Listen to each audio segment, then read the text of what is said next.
everybody, and welcome to a Slice of Gaming podcast, episode 152 for June 19th, 2026. I'm your host, Dan Charles Wolf, and I'm joined today by just one very special guest to talk all things in the world of gaming, mostly Xbox, because Xbox is in the news again. Shocker. I'm joined by Fusion. How you doing today, man? I'm doing pretty good. Biggest Xbox fan here. Just kidding. Fuck Xbox. I think we're both very anti-Xbox. I think you're much more knowledgeable on Xbox than Oh me. yeah, I've owned every Xbox. Like I for as much shit as I give Xbox, it truly is just because I'm not as big as a fan than I am with PlayStation, just because that purely comes down to the video games of the last 20 years. But Of I course. still really like Xbox as a platform and hope for the best every year and get burnt every year. So Yeah, I kind of just gave up on them. Honestly, I kind of gave up after Starfield. I was like, man, these games suck. By the way, Fusion, I'm so glad you're here. Can you tell the audience about how ass Starfield is? I don't okay. gotta deal with. I don't gotta deal with everyone going. Actually, Starfield is good. I have another Starfield hater finally. I'm not okay. I'm not a hater, but I did quit after 5 hours of being bored. So I guess that's Hey, you know what? like I'll there take was it. some cool stuff there, but I wasn't like if it was 20 hours maybe, but I'm sitting there like 5 hours deep. If I'm there's certain games where it's like if I'm 5, 10 hours in and I know they're 50 plus, and I'm like, you're Yeah. not hitting now, I'm not sticking you know what I mean? I'm cutting myself off so I don't put 30 hours in and give up. Like I'm gonna cut myself off early at all times, and Starfield unfortunately is one of them. I remember when the game came out and people were like, it gets good 10 hours in. I'm like, fuck you. You should not have to take 10 hours for a game to get good. They happened again with Crimson Desert this year. It's like, no, dude, I'm not playing a game for 10 hours. There are video games I've played this year that are 10 hours long that I Yeah. can get way more enjoyment out of. It's ridiculous. Anyways, let's actually get into the news. If you guys want to find us, YouTube, Spotify, Apple Podcasts, wherever your favorite pods are found. Like the podcast, helps us out a ton, and follow us on Twitter and Blue Sky at A Slice of Gaming, all one word. Before we actually get into the news, I realized, so I didn't do the icebreaker the last 2 weeks just because it was showcase season, a lot of shit going on. Mhm. Honestly, Fusion, for the icebreaker this week, I just want to hear, because you weren't on for like the showcase weeks. What did you think of all the showcases, and specifically just what are the games that you're looking the most forward to after all those showcases? Yeah, because I was on for the predictions, and then I wasn't on for the week like last Sunday or whatever, 2 Sundays ago when you guys did the reviews, which was really unfortunate because I had a lot to say. But um, yeah, I thought it was a fantastic week of video games, just from a Yeah. whole from PlayStation to Nintendo, that entire like Tuesday to Tuesday or whatever that was. Yeah, it was a full Wednesday, Tuesday to yeah, Tuesday, it was 1 like week. that 7 day slate. It's the closest since I've been watching Summer Game Fest, which is every year, that we have felt like E3, truthfully to me, like where it's Yeah. like it wasn't as pushed together, but it was close enough. You know what I mean? Because E3 used to be literally like 3 days. Like it was always like Saturday, It was Sunday. like a weekend. Yeah, and I then remember it always ended Tuesday morning or Monday morning with mm. Nintendo. And I would be annoyed because I'm like, I have to wake up at 7. So it wasn't like that condensed, but it was still condensed enough compared to all the prior years, where usually PlayStation's like 2 weeks earlier. Nintendo Hmm. sometimes doesn't show up at all, or if they do, they're usually pretty far out there. Like Like two they're weeks usually, later. yeah, I would say 2 weeks later. So it's always been like in recent years, you have PlayStation, you wait 2 weeks, then you have Summer Game Fest, Xbox, then you Hmm. wait 2 weeks, and you have Nintendo. This time it was like you have PlayStation, then you waited 2 days, you were in the Summer Game Fest, you were in the Xbox, then it was like Future Game Show, all of it. So it was just really good from a vibes perspective. There wasn't Okay, I'm about to backtrack what I was gonna say. I was gonna say there wasn't a lot of surprise reveals, but I feel like there actually was. There was a lot of um Surprise reveals for you, maybe? Is that what you yeah, mean? maybe in a way where I'm just thinking I'm like There was that it Crossfire felt game that we were into. yeah, Crossfire's sick as hell. I'm um hyped for that.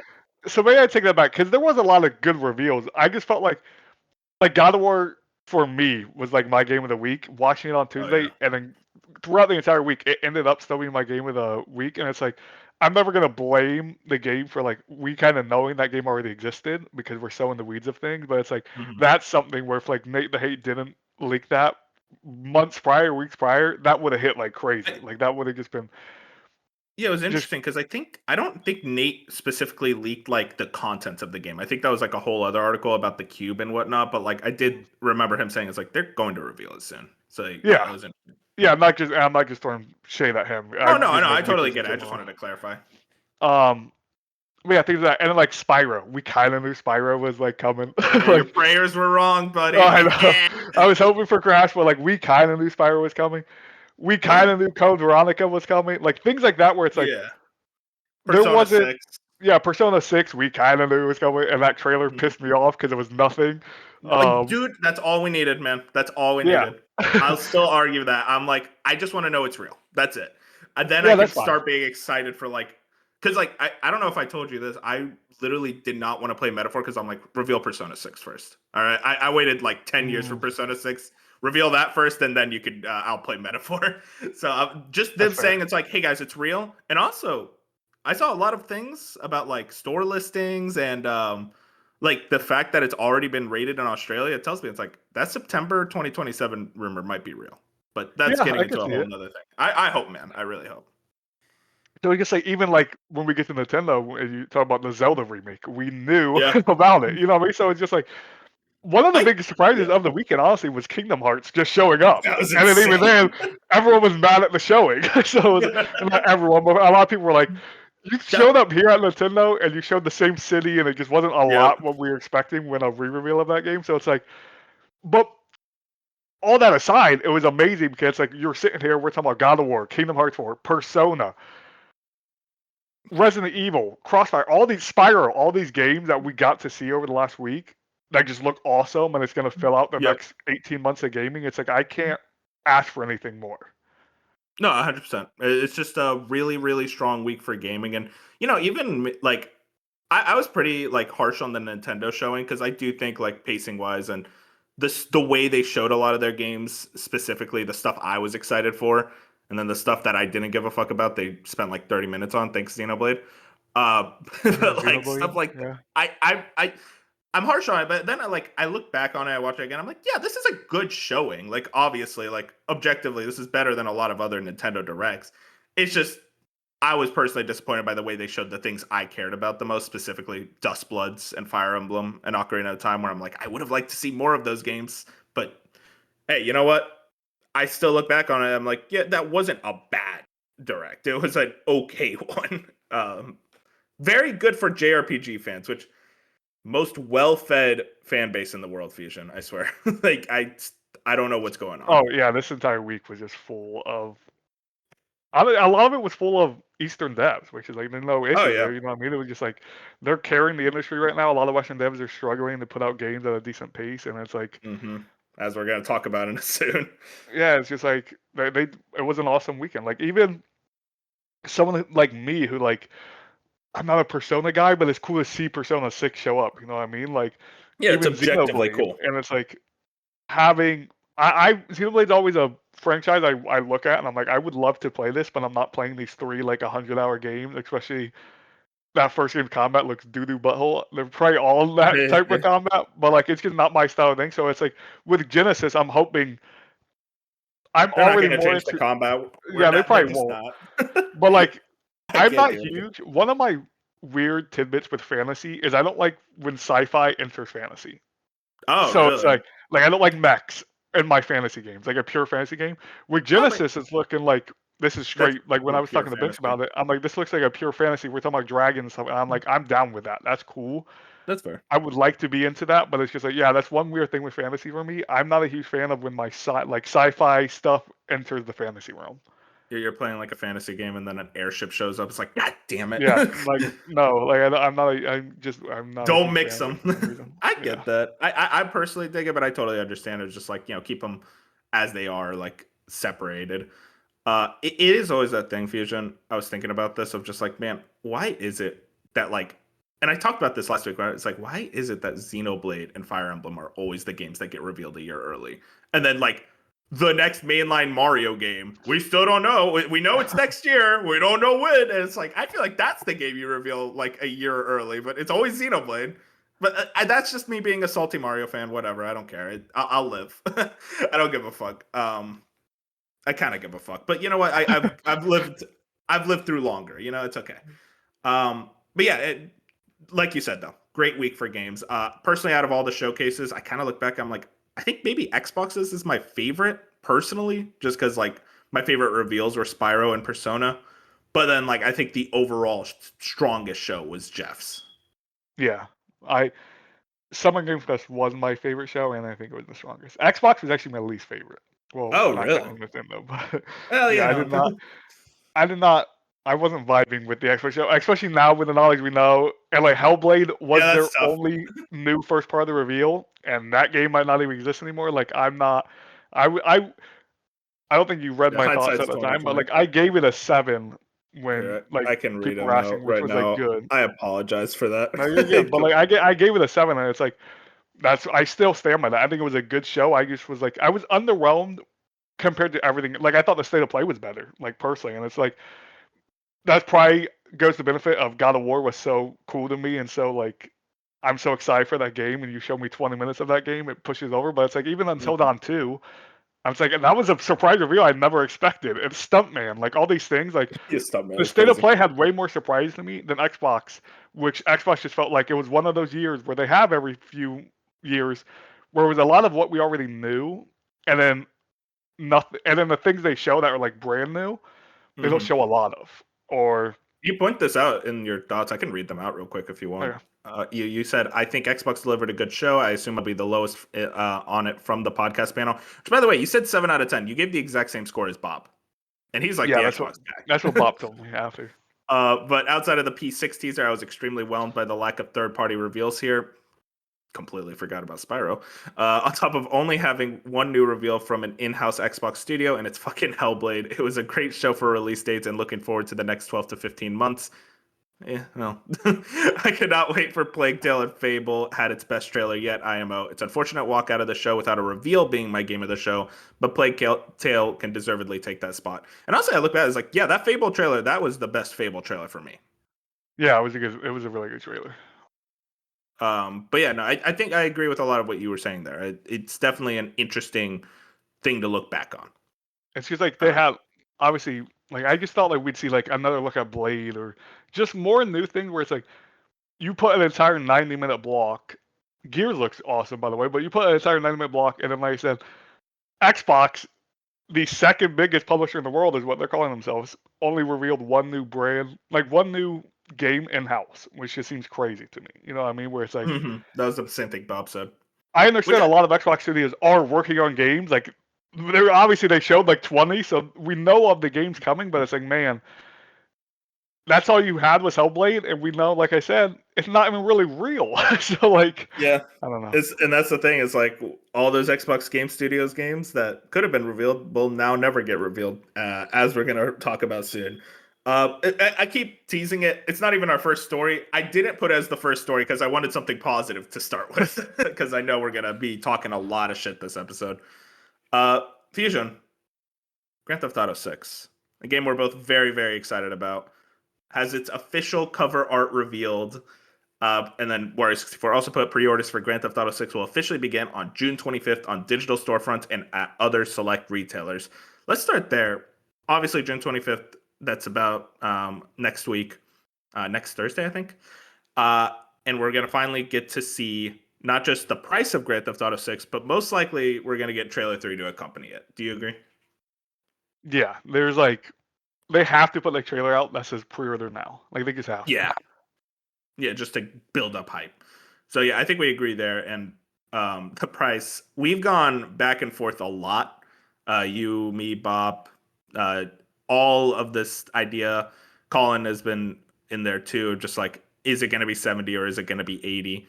I think we're all in agreement. I don't think hundreds in the question No, anymore. there's no way. Especially when you talk to Strauss Zelnick and like Strauss Zelnick recently even saying it's like we want a reasonable price, and I think 100 is past that.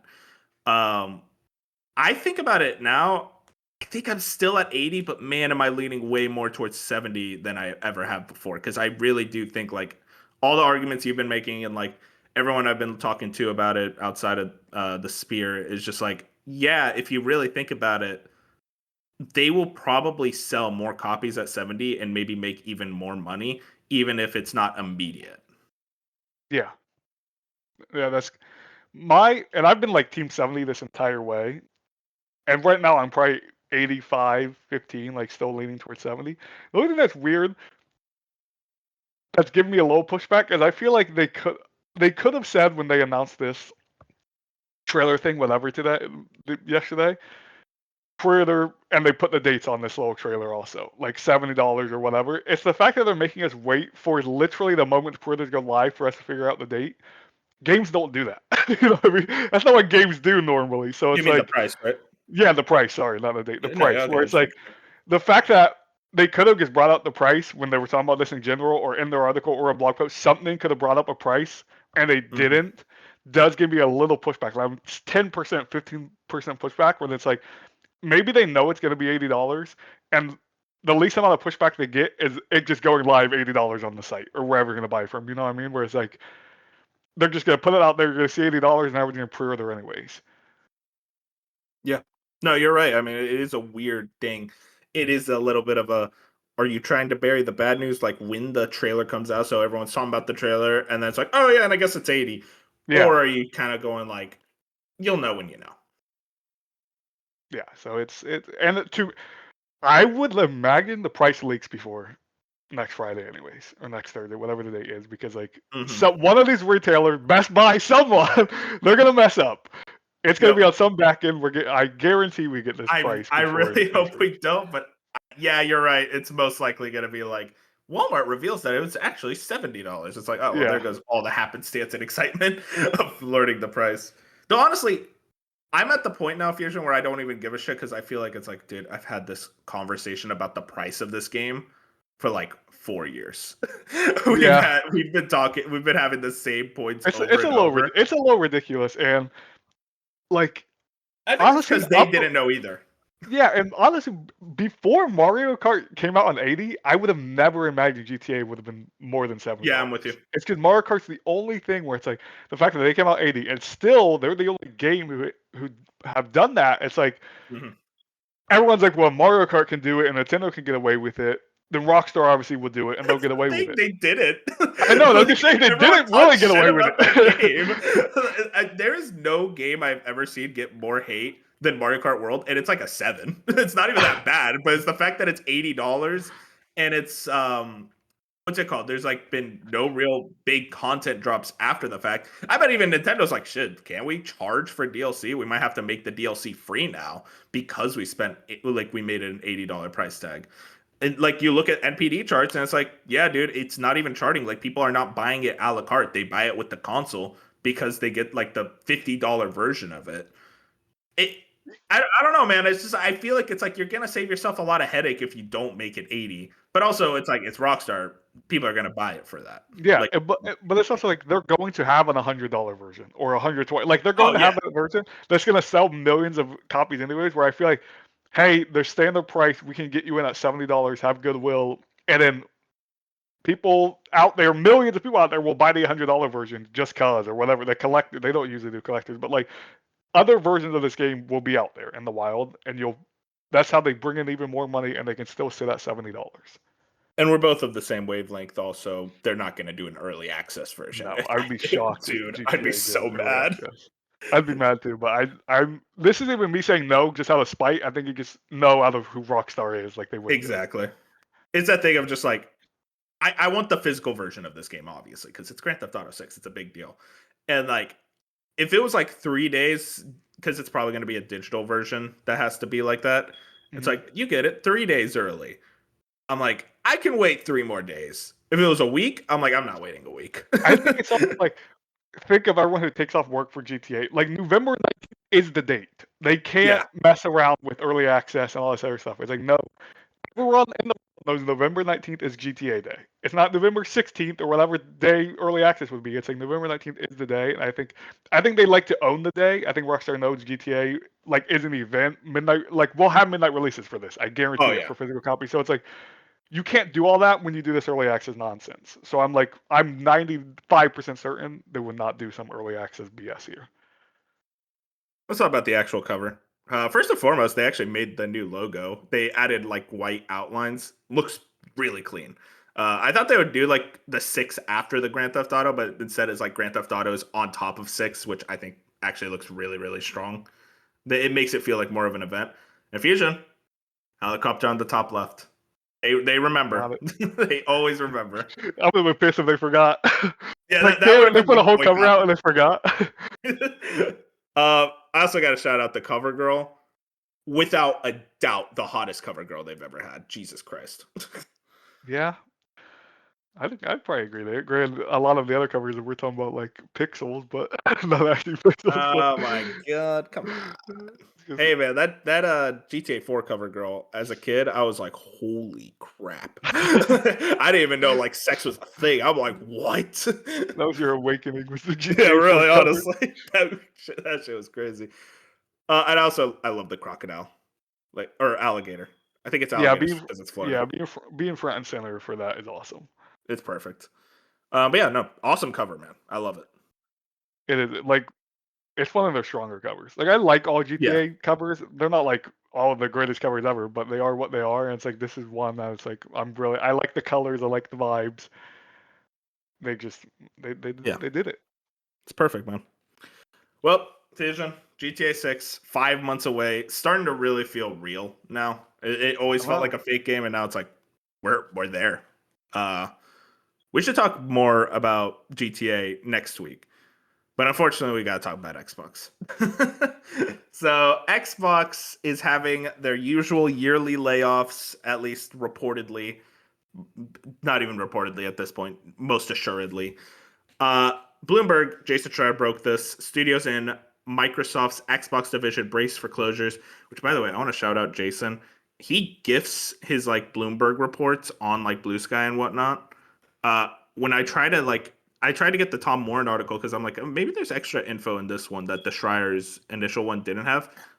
Paylock, like I had to pay for it, and I'm like, yeah, well, fuck that. All right, shout out Schreier. So I want to shout out Schreier for that because I always get annoyed by that. Excuse me. So, reading the article, Jason Schreier wrote several studio and Microsoft Corp's Xbox gaming division, including Montreal based Compulsion Games, San Francisco based Double Fine, are in active negotiations to spin off as they try to thwart closure, according to people familiar with the company's plans. Cambridge, England based Ninja Theory, the maker of Hellblade, is also in conversations with Xbox, as are several other studios across the portfolio that are at risk of being shuttered. The studios may still have the opportunity to buy themselves back from Xbox and go independent, although many employees will likely lose their jobs as a result, said the people who asked not to be named because they were not authorized to speak to the press. Employees at several studios have been informed of the situation and given permission to seek new work, but were told that the status of the studios are still in flux. An Xbox spokesperson declined to comment. And then the potential closures are part of a broader reorganization being overseen by Asha Sharma, who took over as Xbox's new chief executive officer in February. Last week, Bloomberg News reported that the gaming division is planning significant layoffs. Sharma sent out a memo to staff lamenting the bleak state of the business, which has seen revenue and margins plummet in recent years. Quote, going forward, this cannot continue, she wrote. So yeah, that was the initial article. War64 puts this update. GameFile Microsoft already planned to shut down or split with Ninja Theory when Senua was announced. Quote, the thinking was that the promise of a newly announced game would help draw investor interest in the studio. So yeah, Fusion. Schreier also put out his video on Xbox, which was really good. I highly recommend it.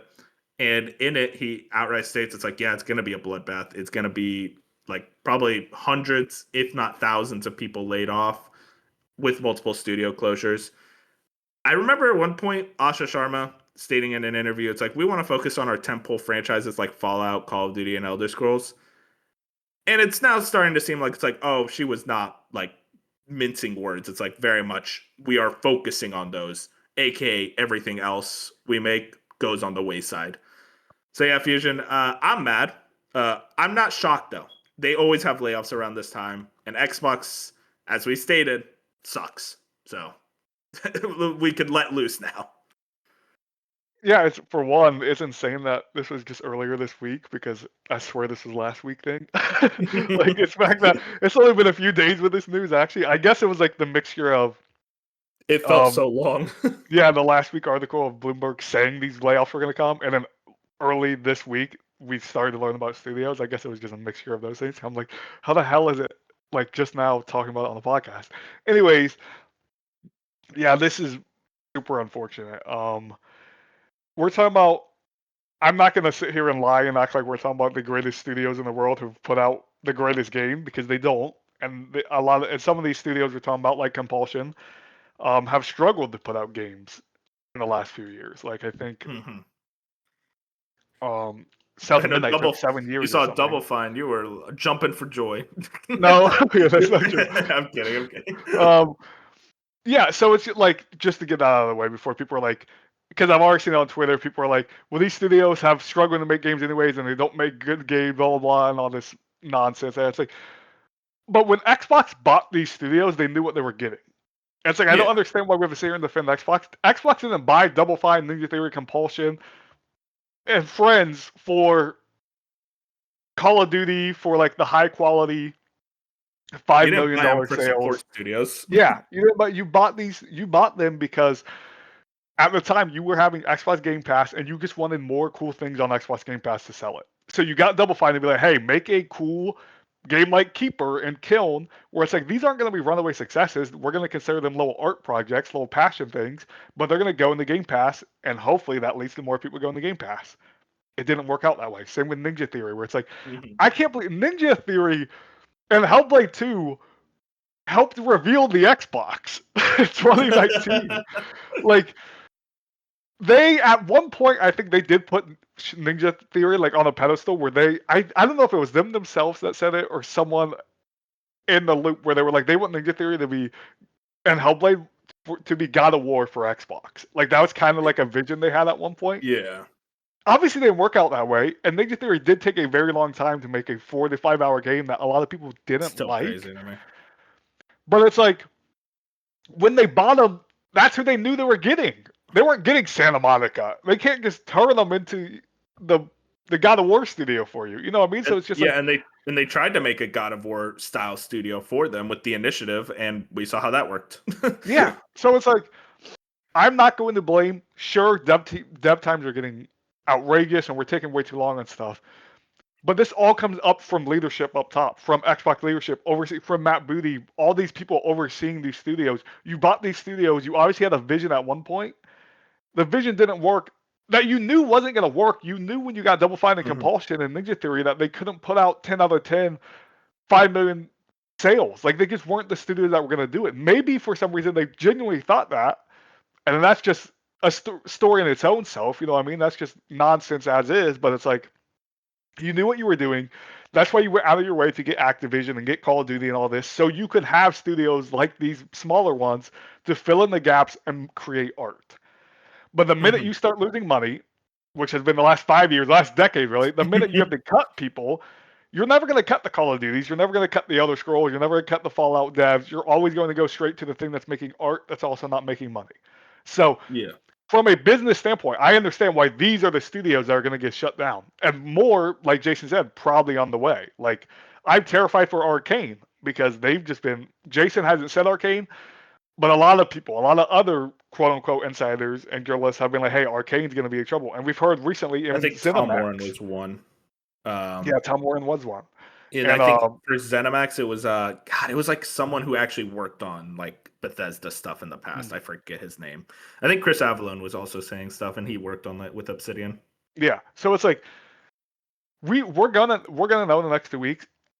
I'm not gonna predict thousands, but I could see 600 to 1,000 employees in the Yeah. next 2 weeks like go. Like it's gonna be bad over at Xbox, and it's like I'm hoping at worst the closing studio stuff is just these three studios, which would still suck, and hopefully they're able to spin off and all this other stuff. But it's like three's already bad enough. If we go 2 weeks from now, it's like, and also there's these other three studios we didn't even think of getting closed down and all this. Like Hmm. it's just nonsense. Xbox does this, like you said, every single year. Every single year they have these layoffs. We're I don't know how long, 24 months, 18 months away from when they did this with Tango Gameworks, where it's just like everyone was mind blown with Tango Gameworks yesterday. Hi-Fi Rush just came out. Granted, it Yeah. didn't do great sales wise. I remember, I think it was Jeff Grubb, the one that said it underperformed sales wise. That was like an 88 Game of the Year winner for outlets. Like it was an awesome game. Tango is a legendary studio, and they were just like, "Oh, we're just shutting you down." And granted, luckily they got bought and they're able to survive, and that's what I'm hoping happens with Double Fine, Compulsion, and Ninja Theory. But I'll be honest, I think it's Double Fine's the only one who has a chance. I'm gonna say it, man. I like to be completely real, genuine. I think all of them have zero chance of being bought in this current AAA landscape. Maybe Double Fine, maybe, and even then, I have very low like hopes for that. The most I can imagine with a Double Fine situation, if they like, in terms of closure, is maybe they're able to like spin off and create a new studio with Tim Schafer. Like Tim Schafer has enough clout to be able to form a brand new studio. But it tells me it's like maybe the Double Fine name is just gone now, which would be insanity, man. It's I just I I understand why they let themselves get bought. Tim Schafer has talked about in the past, I don't want to run a business, I want to make games. And like, Xbox allowed them to add like extra levels and bosses in Psychonauts 2. But like your whole thing was making indie style games, and you go to one of the biggest AAA companies. And I understand Xbox's vision at that time was we want to make smaller games to like fill out Game Pass. I feel like even back then, it's like I don't know if I would have even taken their word for it. It just is a worrying thing in general when getting bought. And I think, I mean, arguably, I think you and me, Fusion, we're both of the mind of like we wanted acquisitions earlier in this generation, but as the generation gone on, I'm like, no, actually keep your independence because clearly these companies don't know what they're doing and they're just going to shut you down for no fucking reason. And because they failed you, not the other way around. And like you could argue all we want about like, oh, Double Fine shouldn't have wasted their time with this game and or spent all this time on like this game that didn't sell like with a keeper. Okay, Xbox can go in and say, "Hey, this looks bad. Cancel it." Like that's what a owner of these studios should do. They shouldn't just let the studio do whatever the hell they want and that's my mentality. I'm not trying to be anti-game developer as I always joke around about. I'm trying to be like, listen, when you're owned by a massive corporation that could shut you down at any minute, like it's weird if they are of the mind of like, we're not even going to tell you what to do. We're going to let you do what you want. And then you do what you want. It's like, nah, you didn't do that right. Never mind. See ya. Goodbye. And it's like, what did you want them to do then? Like you have to give some direction if you own them. I feel like It's I'm all over the place, but it's like very frustrating to me. to that comment. It's that thing where Phil Spencer said at one point. I think this was around the Redfall thing where Redfall just came out and was so bad. And he's like, we give our studios a lot of leeway and a lot of room, a lot of hands off, and maybe too much to a detriment. Like maybe we're too hands Yes, off. Like he said that 100%. at some point where it's like we give our team so much freedom that like if you're not there checking in with the studios, checking on the project, like you can't you're still a boss that has to control what's happening below you. You know what I mean? It's like as much as we would love to just be like, hey, you guys are artists, throw all the freedom out there. Mm-hmm. It doesn't always come out to make a profit or even a good game. You know what I mean? Like you still Yeah. have to make a good game at its core. If you're someone like Matt Booty or Phil Spencer or Herman Holst, and you go into a studio, if you're Herman Holst and you saw Concord, you should have been like, bro, we Yeah. let's stop. That's Like why I keep calling for him because I'm just like, bro, he was there and he didn't do anything. Like, what?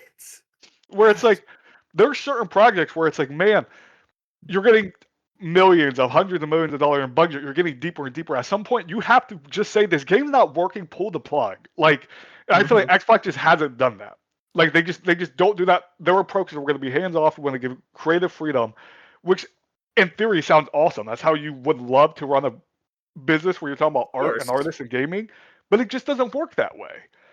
I'll never forget Fusion when Everwild was revealed in like 2020, or no, it was revealed in 2019, and then they talked about it in like that big like Xbox event in 2020 for the Series X and S.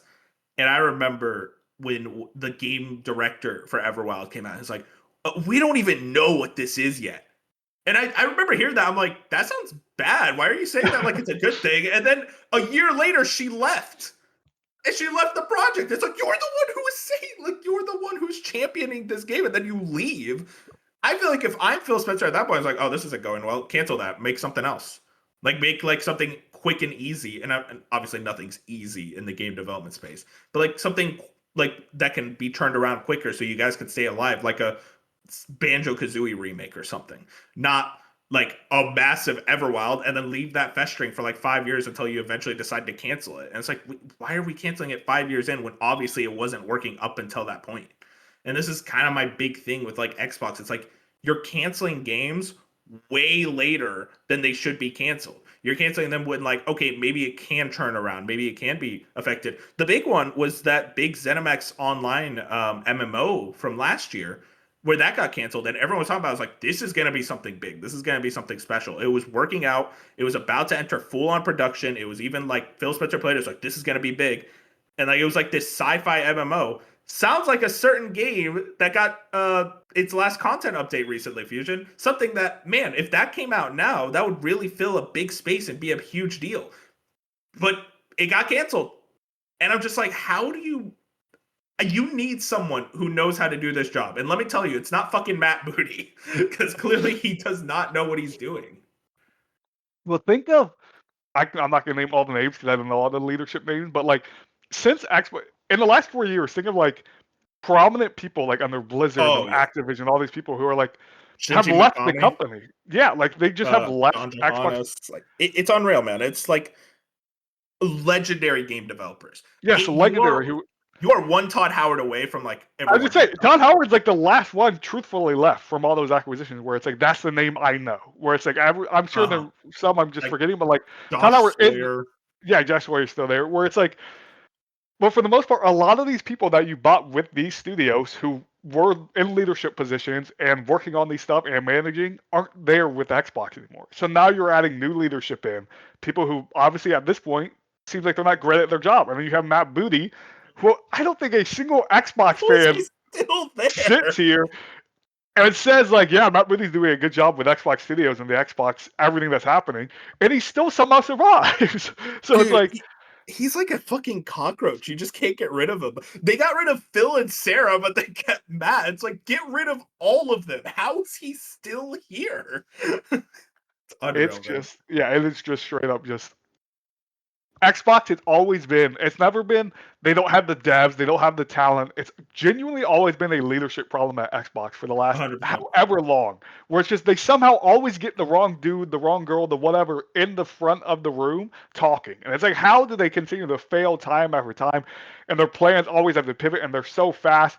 And a lot of people like Bob would be like, "Well, it's Microsoft. It's the higher ups. They can't do anything about it." Microsoft didn't decide for Xbox to spend $70 billion on Activision. We Yep. saw the emails. Phil Spencer and Matt Booty really wanted them. This was their idea. We can't blame Microsoft because now that Xbox went and spent $100 billion, that yeah, Microsoft might want some money back. That's just how that would naturally work. And Yep. instead of getting money back, you're going literally selling the worst Call of Duty at sales in the last 20 years. Like, Yeah, and putting it you on didn't- Game Pass and like losing even more money than like I don't know, man. I just don't know what their whole strategy is anymore. I give up trying to figure out Xbox. Here's my strategy with thinking about Xbox. I hope I get the game I like one day. yeah. I don't know, and I don't even know if that's possible. But Fusion, I shouldn't watch an Xbox showcase in the future and go, well, I hope I play that. I should be like, man, I can't wait for that. Instead, it's just like, hopefully that doesn't get canceled. And they have so many cool games. It's like the games are coming from Xbox Fable that I'm looks excited awesome. about. Fable, I'm going to play Halo Combat Evolved next month. Clockwork looks cool. Gears Oh looks man, awesome. Like these games look great. I want to be able to.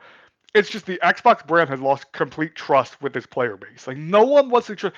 Even to the last week where you have people like Jez Corden and like even Matthew Ball, I'm pretty sure that guy's name is. Like he physically tweets out like this is the plan. These are exclusive forever, and people are still like we don't believe you. Like yeah, you know, I mean, how bad of a brand do you have to be an official, like higher up position? Say point blank what's gonna happen, and people are like, "We still don't believe you, bro." Like, yeah. And real talk, man. I gotta talk again about the exclusivity play, where it's like, dude, you're going through so much shit. Like you're having so many problems, and you're not making enough money for Microsoft, and your plan is exclusivity. That's the strategy. Like maybe if you did that during the Helix generation, that could have been a big deal.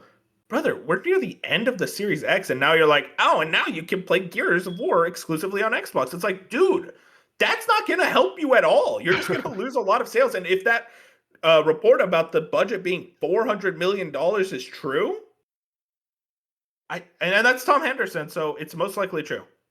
I just yeah, I don't know, man. I think this company is in complete disarray. I have zero respect for them, and all I have is listen. Hopefully, hopefully I get Spyro because that's being published by them. So then I'm like, from there, I'm like, I could live without any Xbox games. Now, I'm not going to sit here and say like I'm boycotting them. I don't like declarative statements like that. But it gets to a point where I'm just like, I can't really be that excited for anything coming out of y'all outside of like Clockwork and Spyro. And Elder Scrolls 6 one day, but who even knows? So Fallout eventually, dude. Yeah, maybe in 2088. Yeah, and it's like I think it was kind of funny. I believe it was kind of funny. I was listening to yesterday. Someone where they were talking about it's truthfully insane that we're now this many years deep with Bethesda on their Xbox and we haven't got a Fallout game. Like we haven't got. Exactly. It's just like the reason you got these guys and you just haven't put out anything, or like Compulsion.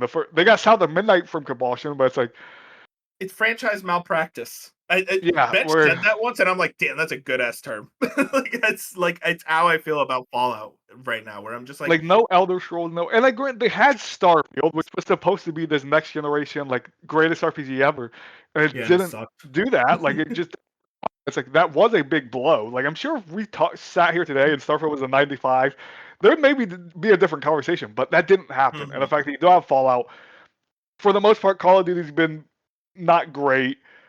You're not Yeah, using like Crash hasn't been back. You know what I mean? Like Spyro's like finally coming, but it's just like you bought these people for these legacy IP and franchises, and you're using none of them. Halo hasn't put out a game in 5 years. it's insanity, dude. It's insanity. Like, how do you own all these IP and go, oh, like I because Fusion, we talk a lot of shit about like, oh, PlayStation should be utilizing their legacy IP, but I'm listen. It hurts to say it.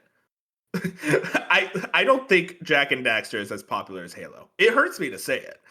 Like That's a that bold is take, you know. that's a bold take. But like even like PlayStation's legacy IP aren't as popular as some of the stuff that Xbox owns, like Fallout, Elder Scrolls, Halo, and like, dude, we waited 6 years since Infinite for a Halo 1 remake? Like what?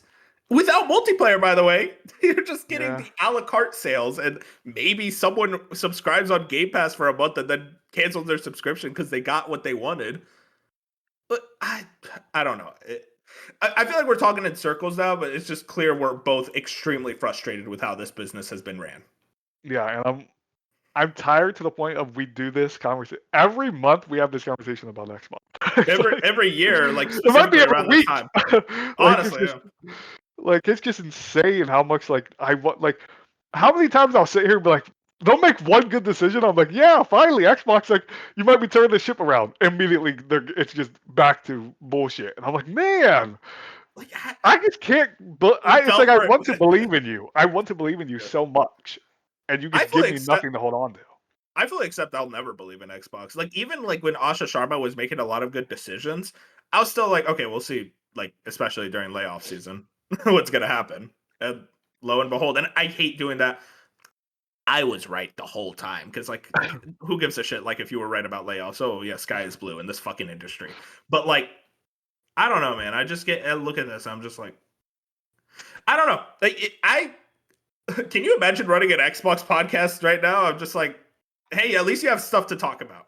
Yeah. PlayStation and Nintendo podcasts Say, are well, quiet. well, a PlayStation podcast would just be talking about Bungie for a month straight, and that's about Yeah, it. exactly. Nothing else. Yeah, and again, I mean, this thing about Senua and this idea of like, hey, we revealed it when we knew we were gonna shut down the studio in an attempt to like draw investors' interest. Dude, Senua is not a game that's going to draw investor interest. I hate to be that guy, but you saw how Hellblade 2 did, both critically and sales wise. And I'm not even trying to be mean to Ninja Theory. I want them to be around because they made really cool action games once. But this is not the game. Like, have them reveal something of note instead of the third Hellblade game in a franchise that I think everyone is kind of tired of. Where Jack last week was talking about, is like, I think it's actually worse that they revealed this. I think this ruins the franchise more. And it's like, yeah, man, it's just tough. And also, the Hellblade IP is owned by Xbox, so it's like a Yeah, thing where it's like, they have to say license it. yeah, say you get Ninja Theory, say you're someone out there, say you're PlayStation, that gets Ninja Theory. Xbox is not going to give you the Hellblade IP, so it's like, then what happens with this game specifically, and it's just a whole mess, and it's like, if you're That's Microsoft and you are putting this game out there that you don't even want to publish anymore, how yeah, much confidence is that giving these other publishers? Like, hey, we exactly. don't want to publish this, but you can. It's like, okay. Yeah, no, it's why it's like Ninja Theory without question I think is going to get closed, which sucks, man. They shouldn't be closed. Like we can give them a lot of shit for taking like 5 years for a 4 hour game, but also it's like why wasn't Xbox like in support or like figuring out? It's like, hey, this thing is taking a while. We can get you some support studios to help speed up the development, or we could try to like understand what your vision with this game is. Oh, it's like 4 hours long. It's like, okay, well, don't go for like a graphical powerhouse for a 4 hour game. Some actual leadership and guidance rather than you guys could figure it out. Like no, dude, you bought them. You can't. This isn't a case like in a tower defense game where you buy a unit. It's like okay, they're gonna handle that lane. It's like no, dude, you have to actually like play the video game that you bought. I don't Well, know. Weird to be analogy, fair, I know. we're gonna go 11. We're gonna go 11 years, and then Playdead's gonna give us a 2 hour adventure. And we're gonna love it. We're gonna love it, dude. We are gonna love it, but man. But the difference there, Fusion, Playdead is indie. Like Epic Yeah, is publishing their game, that but is like true. they are an independent studio, and so like they can take as long as they want theoretically. That's how long Silksong took. Silksong took forever, which somehow Hollow Knight and Silksong both released after Inside. Yeah, That is a and crazy they're 100 hours more. yeah, yeah, but dude, that game better be a fucking masterpiece. That's all I'm gonna tell you. But yeah, that's a whole thing in and of itself. But yeah, man, I think indies can kind of take a while because it's like, Yeah, yeah, no, you don't I'm have just to worry giving about Playdead overhead. shit just because I'm tired of waiting. But I'm tired of waiting, man. Hey, this Game Awards, maybe that's the time. maybe I don't the fifth one in a row I've said that. know. I also want to bring up this Xbox Studios boss confirmed he's leaving after 18 months. Now you may be excited thinking, oh, that's Matt Booty. No, it's actually former Rare boss Craig Duncan will exit Xbox this week. The former Rare studio head took on the Xbox job, which saw him oversee all of its first party studios in November 2024. However, as per the game business, he will leave Microsoft this week and studios will report directly to Xbox Chief Content Officer Matt Booty until a replacement is found. It's interesting to note, Fusion. They outright said there's no replacement found. I forgot who the last person who had this job was. I think it was actually Matt Booty. Before he got promoted somehow. No, there was one more between these two people. Oh, was there? I don't remember their Yeah, name then. But they whoever it weren't was, there for like very long. whoever it was, like when they left, Craig Duncan was like, "Oh, and this is our replacement. We already found him." This tells me that Craig Duncan is kind of leaving, like of his own volition, like very quickly. Like I'm done. I'm not dealing with this anymore. And yeah, I don't really blame him, honestly. Like, obviously, you could put some blame on him, but it feels like a lot of these issues within first parties are more under Matt Booty's tenure than I think Craig Duncan's. And also, Yeah, I mean, I don't know. I kind of tells me it's like Rare is probably going to suffer some pretty heavy layoffs, and I don't think he wants to be a part of that. yeah, I was a bit surprised where it's definitely going to come up at some point in one of these articles. Like they're I not think surviving layoffs. They already had Sea layoffs, of but they're not Thieves, surviving more. Sea of Thieves is kind of keeping them afloat right now. But like even then, it's like I think Beef said at one point, it's like it's mostly support studios kind of keeping that game afloat. So it's almost like, do you need Rare anymore? Because they're not even really putting out like major updates for Sea of Thieves. They're literally we still don't have the One Piece update, which I said is like that's gonna be the thing that'll get me back into Sea of Thieves. Still hasn't happened. And they recently did like, oh, you can create your own like user made content, and it's like, oh, that's how you know a game's really struggling if it's like, oh, Yeah. we need you guys to do something. Yeah, exactly. This is usually like the last content you put out when you're like, okay, we're kind of done creating content. You guys create cool stuff, like whoever's Yep. left playing this game. And Yep. this is 100. just another person, just like I said 10 minutes ago about someone who's been in the industry for a very long time leaving Xbox. And it's like Yep. we also had, you didn't put it up, but Mark Gordon, who was the head of Treyarch for the Oh last yeah, I saw that. 22 years, left this week as well. Like he's been there for 22 years. He's oversaw every Black Ops game that's ever came out. He's Yep. now gone. You know what I mean? It's like that's That's another insane. person under Xbox. David Von Hart left under Xbox a few years ago. Like these are people Mm-hmm. who are important to the roles of the IP you bought. And now Yep. most of them just aren't here anymore. These aren't the same studios you thought you were getting. Yeah. 1,000%, man. It's just clear there's a lot of studio mismanagement and malpractice going on behind the scenes, and I don't know. We're both going to continue being anti Xbox for a long time. I don't know if they ever turned this around. I'll be honest with you, Fusion. I think at most it's like, well, they released a good game, but I'm gonna look at it as like if a game comes out under Xbox and it's really good, I think it comes out in spite of Xbox, not because it's, of the Xbox. it's a miracle. Yeah, exactly. Honestly, I mean, like you joke, but like I genuinely think it's like it'll be a miracle if Gears comes out and it's like this is amazing. Fable comes out, it's amazing. Not because the studios aren't talented. It's because they're both under arguably, I would say, one of the worst publishers in the industry right now. Maybe I even say worse than Embracer. I don't know. It's a debate. The Racers are doing pretty good. Embracer's not bad right now. They're kind of low key because I think Embracer. I'll give them this despite their dog shit decision making and acquisition garbage, just I said screwing over they put all so their many people. shutdowns 2 years ago. They're Yeah, past exactly. that. They did a lot of garbage things, but at the very least, it's like they kind of understand their lane now. And it's like we make AA games that sell really well. Like they sell well for what the budgets are, and we're gonna release them at a steady cadence. I can at least give Embracer that. The problem with Xbox, I don't think they know what they're doing. I genuinely don't. I think they change their strategy every 5 days. And it's like, that's not how you run a business. I'm sorry. You have to have a strategy and stick with that strategy until like something unforeseen genuinely happens. Yeah, this is the worst I've ever felt about Xbox in the last game, which says a lot. Yeah, it's just tough the though. mixture of I've never really felt the, good about Xbox, I'll be yeah, honest.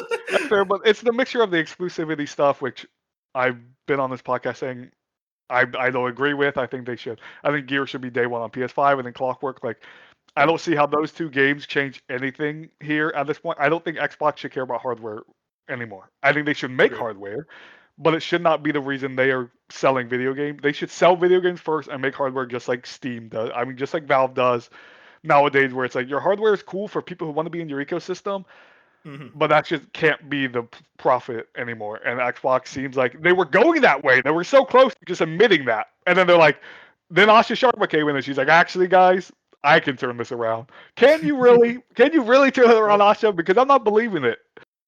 hey, you know what? At least she's making Tim Dog happy, and that's who really Yeah, at matters. least Xbox and now Xbox in all caps. Still can't believe they did that. It's like it looks worse. I don't know why you did that. All right, well, Fusion, that's enough about Xbox. So we got more sad news though. Oh, great. Don't Nod could reportedly run out of cash as soon as November, with Tencent intention not to increasing its capital. God bless Noble. English is not his first language. He's admitted that to me in the past. I love him, but like it's like all right, English is not your first language. Tencent's not going to be funding Don't Nod anymore, and they're going to run out of cash by November. And now Don't Nod is seemingly trying to look for some way, some investment, some venture capital, some way to stay afloat.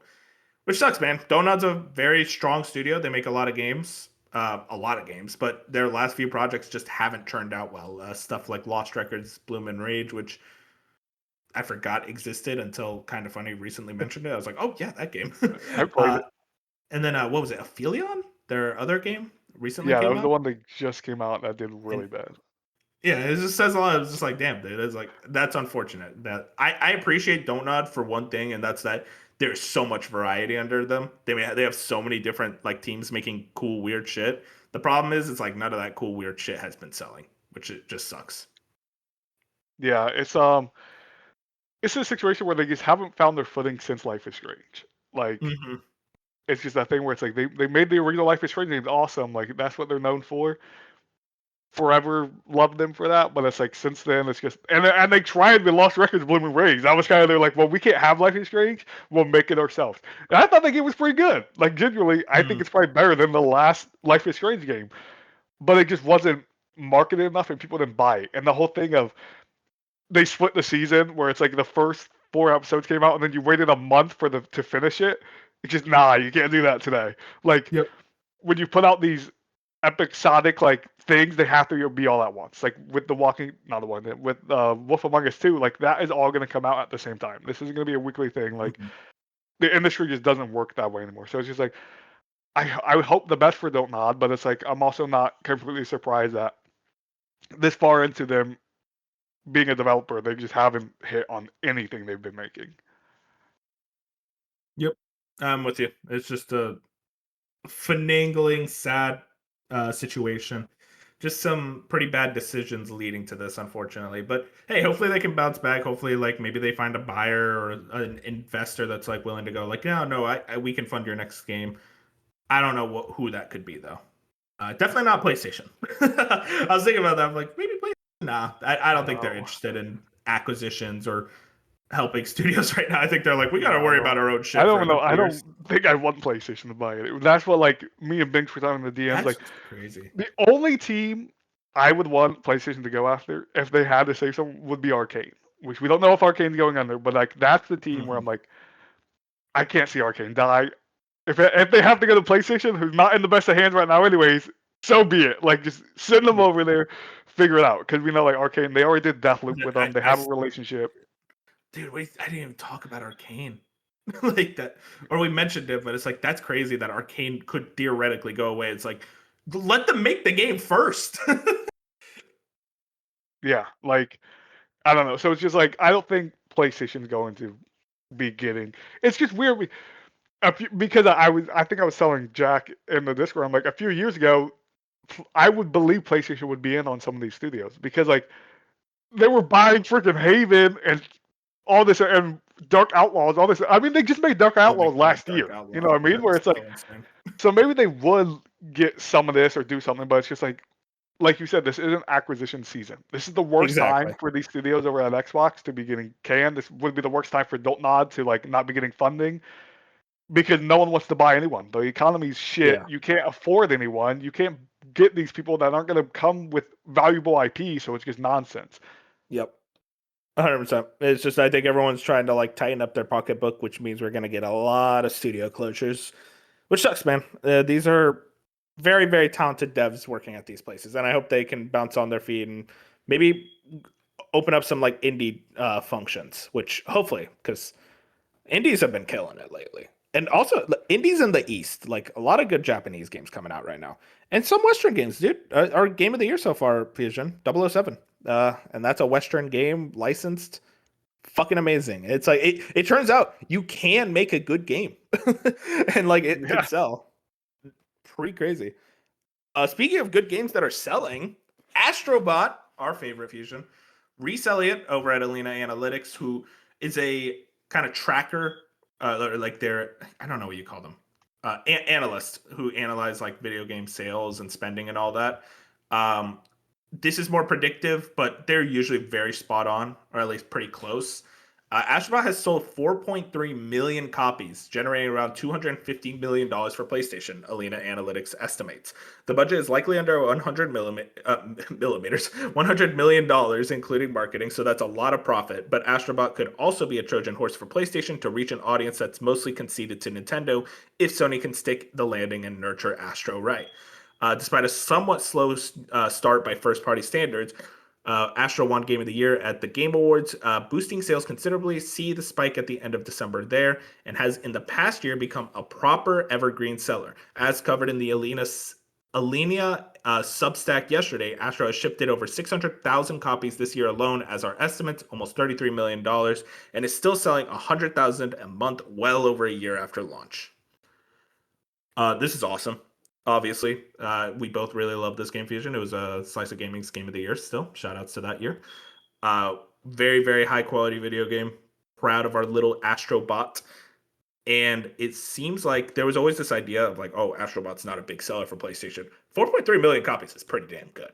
And we always like spout out when people say it's like, oh, Game of the Year doesn't matter. It doesn't sell extra copies. And here we have provable evidence. It's like, no, dude, this game won Game of the Year. Very big sales spike. And you can see in the graph, it's like it was noticeable enough. And I bet you PlayStation knows that. It's like, damn, okay, we got to really focus in on this guy. Yeah, this is it. Because I feel like outside, it's hard to be a Astrobot's only what 10 years old, if that. You know what I mean? Where it's like, Yeah. and this is his first like actual big game you could buy that wasn't VR because Astro's Playroom was obviously buy him with the console. So I was like, Yeah. it's unless you're Mario, Crash, like these legacy Spyro, I guess.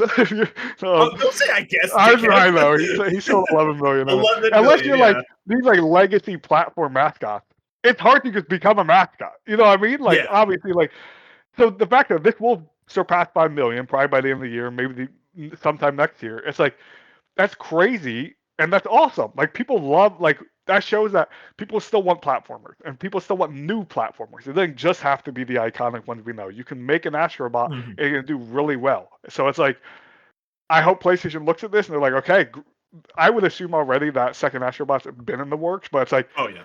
next year, the year after, whatever, this should be a Astrobot should be a Mario. Really, it's been a while, but it should be a Astro Party. yeah, where it's like we should be getting more Astrobot every 2 to 3 years. Two is probably pushing 100%. it, but at least every 3 years, give me a new Astrobot. I don't care if it's 2D, 3D, whatever they want to do with Astrobot, put out more Astrobot. Man, but if that happens, if Astro really does become the new Mario, then that means I'm gonna have to wait 10 years for the next That's what Astro. I said. That's what I said. So I'm maybe like, well, not too maybe not close. recently, but there's Hey, still been let's 2D games. Yeah, no. I mean, I joke about like that. It's like they have utilized the Mario IP correctly. It's just that the 3D Mario team takes a long time. Like that's purely they are perfecting that game, and it's gonna I've be been worth it. I'm gonna be very I've been happy with it, thinking about 2D Astrobot recently for some reason. It's dude. like, I Oh my don't know what god. it would look like, but I just feel like it'd be so cool. Because like the biggest problem with Astrobot still to me is it being so cemented in the IP of PlayStation and Yes. like just games in general, where it's like at some point if you want to keep Astrobot going, you have to kind of push away from that and kind of build the Astrobot like actual world You where gotta it's like have actual Astrobot. villains that are interesting. Yes, like you have to have an actual thing where it's like we don't have to worry about Horizon and all that stuff, and we can't just keep going. I would honestly like if it was me, the player, I could probably spend another 5 hours on a Uncharted level because it was so Yeah. cool. But like to get outside of that, at some point they have to, and that's why I think you could go the cart route, just something, even a 2D route where it's like Astrobot has to become kind of his own franchise in his world that can exist outside of just being a legacy IP like mashup. Hmm. I just don't know how you get there. Like to me, I look at Astrobot and I'm like, I I'm mean, happy I'm not in the room because it would probably be really hard to figure that out. I think they're good enough designers. Like, Blessing over at Kind of Funny put this point, and I like fully 1,000% agree. Astro needs like a Dr. Eggman, a Bowser, a like iconic villain where it's like just looking at their design, it's like, oh, that's cool. Like the fuck ass green Yeah, alien, I don't get that out of them. I just said they have Yeah, they they have are the alien, but they're really good. I think they're great designers. I think they need to get like just really focus in on a villain. And I wonder if like if they separate themselves away from the PlayStation IP to where it's like, okay, now we can focus on our own world and our own ideas. And now we can make like a villain that's like, oh damn, like that character looks cool. Like this is something that you can work with. I feel like that's possible. I don't know. I don't know what it's gonna be. I hope we get it soon though. There's that idea. It could be next year, which I don't think so because I do think they have other games lined up. We're both of the mind Intergalactic is next year, and the big rumor right now is God of War is like first half next year. So it's like okay, God of they War already have soon, their bro. two I don't know games. if you've been the way they for Yeah, they one. said soon. I've never seen a game without a release date be shown so much on PlayStation Twitter. Like it's Yeah. every day they're showing the game. I'm like, is the game coming out next week? What's happening every day? And they just pushed an email out like yesterday or something, and they keep using the word coming soon. That game is going to be in the next 4 months. It will be in the first 4 months of 2027. I'm almost guaranteeing it. 100%. Yep. Well, Fusion, exciting to see Astrobot do well. Another thing that seems to be doing well in the future, hopefully, Epic Game Stores. This is a quick one, but I thought you'd have something to say on this. Epic Game Store will be getting a storefront redesign, patch notes, reviews, player profiles slash avatars, universal controller support, and more, with a full roadmap detailed. They have some screenshots showing off like what their idea around this is. I think this was at the Unreal Engine Fest where they were talking about Unreal Engine 6 and whatnot as well. Uh, I listen, man. Kind of crazy that it takes this long for a lot of like basic features, but hey, nice that they're finally adding them. Yeah, they're finally realizing they're like, oh, people want more than just free games Yeah, exactly. for our interface. Like our interface has to be good and our downloads and the biggest thing I come away from this, like I'm not someone who's like cares about not using the Epic Game Store. Like when I have to use it, I use it, and it is what it is. But I will say they have terrible controller support. Like I mean, I'll plug in a controller, it just won't work. Like the DualSense will not work Bluetooth on uh, Epic Game Store. And I Yeah. learned that with Alan Wake 2, where it's like I tried to use the DualSense while playing Alan Wake 2, and they're like, "Nope, can't do it." I'm like, "What?" Like, what do you mean in 2023 or whenever I played that game, I can't do that? So it's like that's the biggest thing for me is they just need to get to a point where just like Steam, I can use any controller, plug it in, not plug it in, whatever, and it just works. So I'm like, that's the biggest win for me. Everything else, just make it look cool, update the interface, maybe make it more like social. Where it's like I think one of the screenshots did say like it kind of looked like a player's profile, and you could see how many years they've been using the Epic Game Store and like their achievements. It's like do that. That's the thing that like would make more people interested in this ecosystem because you already have Yeah. millions of people every day having to log on to it for Fortnite. So it's like if they could kind of make it where it's like you go on there and you can see your friends list and all this stuff, which it's there now. It's just not pretty like everything else. 100%. Yeah. It's just we're at a point now where it's like these things should be like obvious. Yeah, these should have been here. Like these are just things Mhm. out there that should have happened. But you know, they've been hard at working on Fortnite and They're giving out working free on that games. Fortnite, baby. So, Moving on. So yeah, shout out to that. We got a review of the week. Adventures of Elliot: The Millennium Tales is a game I was looking forward to. Jack was looking forward to. Bench was looking forward to, and then he's like, too low. Moon was looking forward to, and Bop. It went from Yeah, 5 people looking forward to it. They hit an 81 and they said, "Nah, I'm good." no, too low. God forbid. God forbid. 81. That's low, by the way. I mean, this is the same score as EA Sports UFC 6. Come on, guys. That's true. That's true. Shout out to the EA Sports UFC 6 guys. Yeah, sitting at an 81 on OpenCritic, 8 out of 10 from IGN, 4 out of 5 from The Gamer, 7 out of 10 from GameSpot. Shaq News gave it an 8. Seems like everyone's pretty positive on this game for the most part. It seems like the big issue right now, and this is coming from like some reviews I read and like the Kind of Funny review and all that. It seems like a lot of people are like, "Ooh, this story is kind of mid," which listen, for me, it doesn't matter.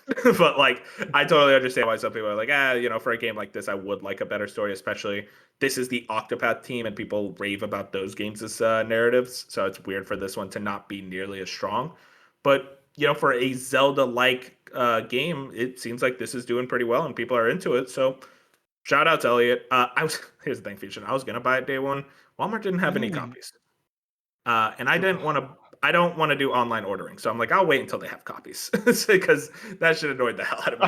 I don't think they're ever gonna have copies. I think that was your chance. Because they restocked Pocopia pretty Yeah, well, we're recently. talking about Square Enix.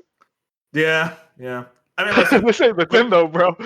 I mean, listen, I'm playing like Ocarina of Time right now, anyways. So I'm like, and Star Fox is next week. I'm hyped for that. So I'm like, I'll wait until like I'm like really ready to play, and if I still don't have anything, then I'll just Amazon it.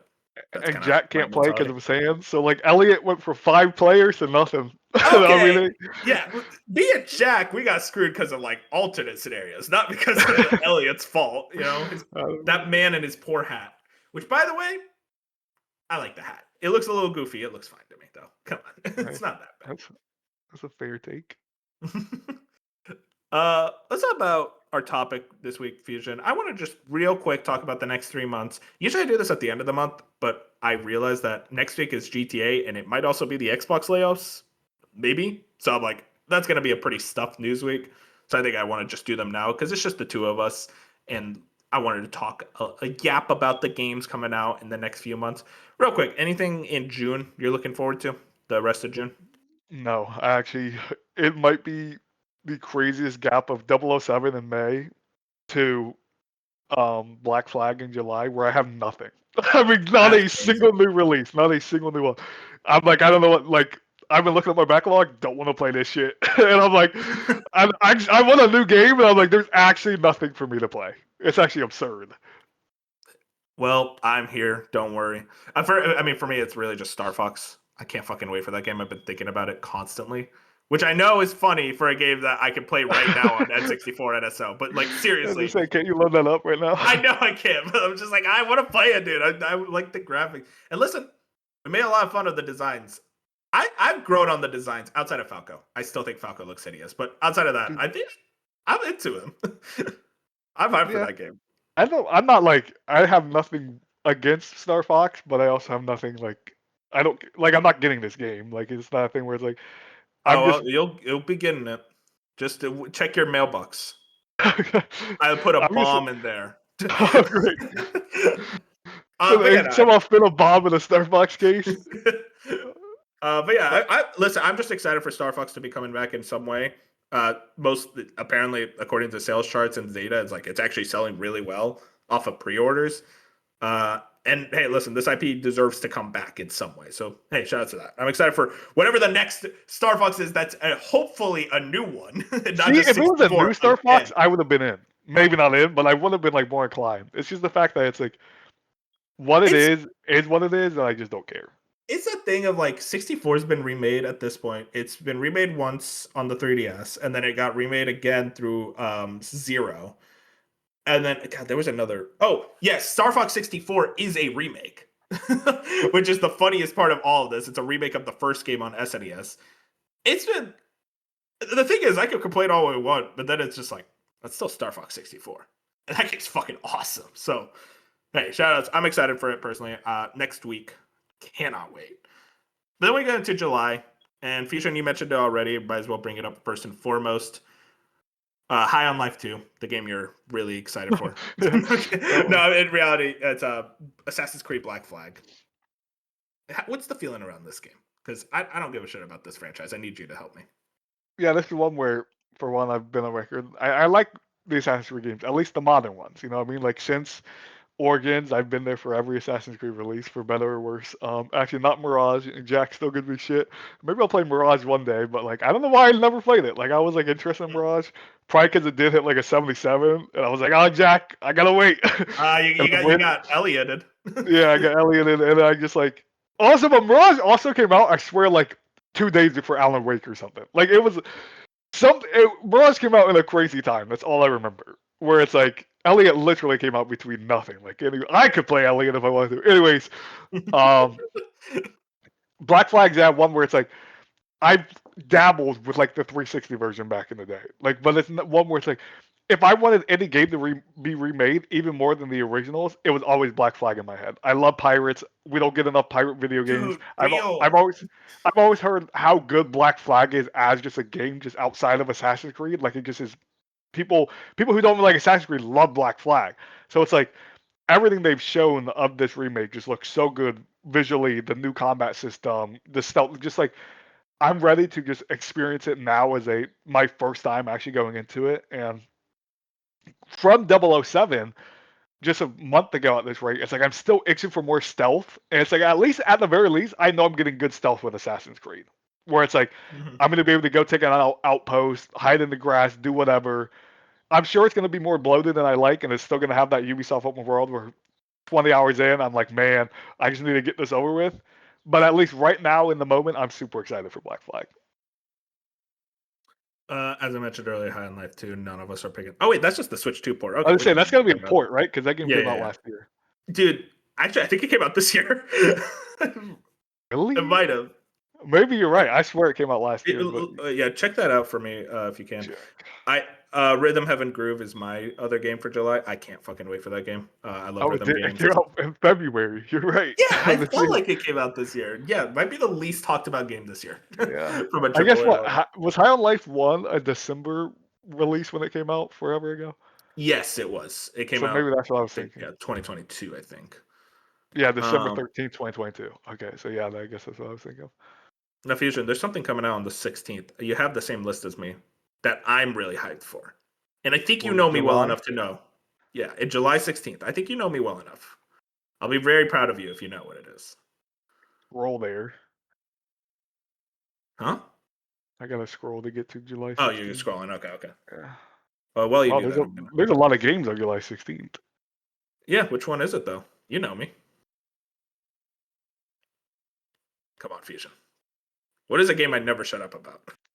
What is a game you never show up about? Oh, Power Wash Simulator, Star Hell Wars. yeah, there it is. I haven't I seen this. can't. I'm like, what? I'm like, I don't there's no even way like it's just Star Wars. Dude, it's so funny. I the don't even like Star guild. Wars, but I can't wait for this. I want to fucking clean up like a Oh, Death so this is like Star. DLC. Yeah, it's like a DLC for Power Wash Sim. That's just a goofy one for me. There's Platoon Raiders and Avatar Legends. Neither of us are too interested, but hopefully those do well. And then Fusion, right at the 28th, Halo Campaign Evolved. Now, this is one I'm out on just for the pure reason of like, again. I like Halo 1, but like, come on, again? But you seem to be interested in this one. Yeah, I've played Halo Combat Evolved a lot over the years, but my last recent playthrough was like I think 2023, 2022, when I went back and did all the Halos again. Mm-hmm. I hated Combat Evolved. To this day, I still think Combat Evolved is my least favorite Halo. Like I'm like Really? offended by Combat Evolved. Like I don't like that game. First game, calm down. I know, but it's because like I just don't like it, and it's like that thing So where mean. I'm ready. I'm sure this campaign Evolved won't fix everything, but I am ready to be like, man, you put a sprint in there, you do all this stuff, you make it just look better. Hopefully, maybe library, fix the library, and then Yeah, let's figure that out. yeah, we go from there. Where it's like it's also just a thing where we haven't had new Halo content in 5 years. So Crazy. it's like the fact that I guess this isn't considered new, but it's like we're getting new those three Sergeant Yeah, Johnson prequel missions. So missions. it's like Yeah, we're getting those. Like there's enough hype here where it's like even if this is just a game I blast through in a weekend, you know, what I mean 8 hours over the weekend, if that, whatever. it's Game I'm Pass too. excited. So I'm excited to do that. Yes, exactly. It's on Game Pass. I just want to experience more Halo. It's also the first Halo in Unreal Engine now, so I'm trying. I wonder how like it's gonna feel different, if it feels different at all. Like I have question marks. I'm not gonna play in the third person like some weirdos will do, yeah, what the but fuck is that? I'm mad. That's blasphemy. I know. But yeah, I'm like I said, I've just for the last year I've wanted more Halo so badly. More leaning toward the multiplayer side, but also I love the Halo campaigns for the most part outside of combat mode. So like I just want anything more Halo, so I'm down for this. Move on to August. Beast of Reincarnation is the big one. This game, I'm actually really excited for it. It's Game Freak's kind of like Souls-like game, which I love me some Souls-like, and I don't love Game Freak, but you know I tolerate them. um, it's their new game. Suppose the weird thing is we literally haven't seen it since the last showing, which was at the State of Play. They have not talked about it whatsoever. Don't know what that's about, but it seemingly is still hitting its Actually, August 4th date. it I'm was that excited. PC gaming show. Oh, okay. Thank you for catching that. All right. Yeah. I don't watch that shit. Why there? But okay, shout out. It Yeah, was randomly there, like, why the hell are you here? But it was yeah, okay. there. I'm gonna have to watch whatever they showed off then. But yeah, really hyped for that game. Not much more to add from there though. And then I know I want to shout out for Jack Big Walk. Very cute looking friend. I hate the word friend slop game. Uh, but done by the Untitled Goose Game Devs, which shout out to them. That is a Really? game of the year winning team apparently. Remember when that game won I Dice? do It's like remember that it's somehow. like oh man, the same year as Sekiro. Okay, that's fun. Then we move into Same August year as 6th. Sekiro. Dude, it's same year as Sekiro, Resident Evil 2 remake, and like Outer Control was Worlds that year. Control. I I'm convinced. I don't. I hate game developers, dude. That conference sucks. I'm sorry. Oh, game developers vote on this. It's like, yeah, well, they don't play games. They play like 2 hour games, and they're like, that's all they have time for. Sorry, game developers. I love y'all, but we gotta figure out that conference. Anyways, August 6th, Marvel Tokon Fighting Souls, a game that I'm excited to watch Maximilian Dude play. I I was suck saying, at are you fighting not gonna games. play it? Oh, you know, okay. Yeah, I'm bad at fighting games, but it But you were looks like Tekken. beautiful. I like Tekken because it's 3D. This is a 2D Mm. one. I say I really don't I'm know the real. difference with fighting So games. the thing about 2D fighting games, Fusion, they do this thing where you got to do a quarter circle.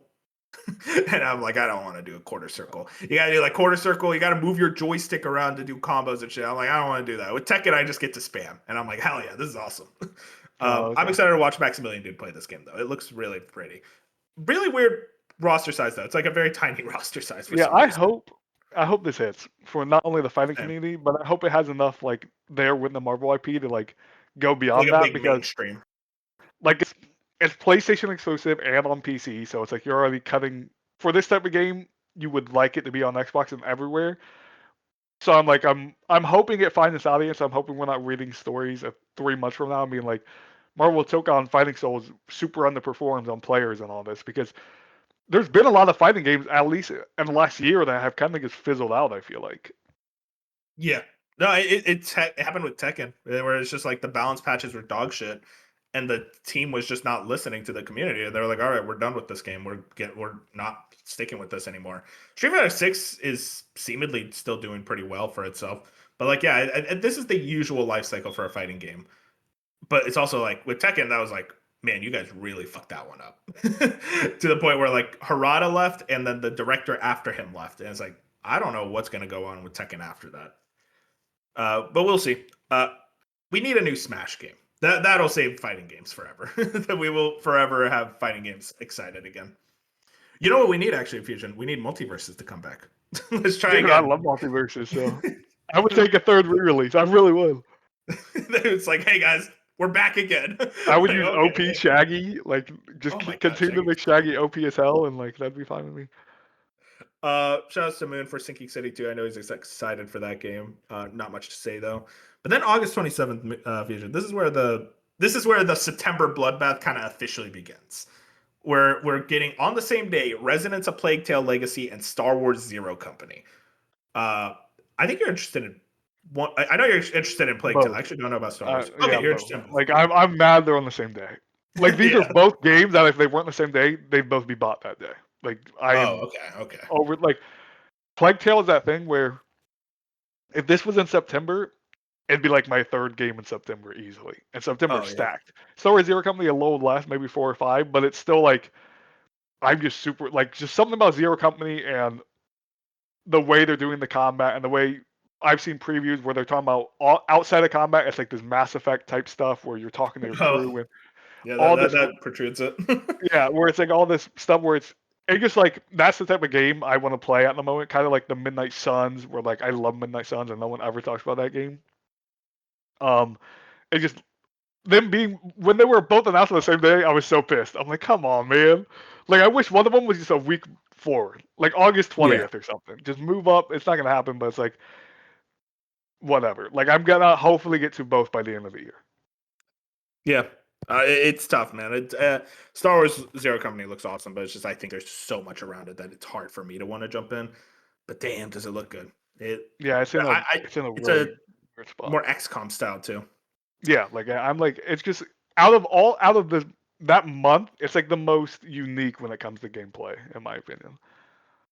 Meanwhile, my weird ass on the same day, Metal Gear Solid Master Collection Volume 2. I can't fucking wait because I'm gonna finally get to play through MGS4 and Peace Walker again. That's just for me though. That's just like, hey, a weekend of playing through my favorite games again. Hell yeah.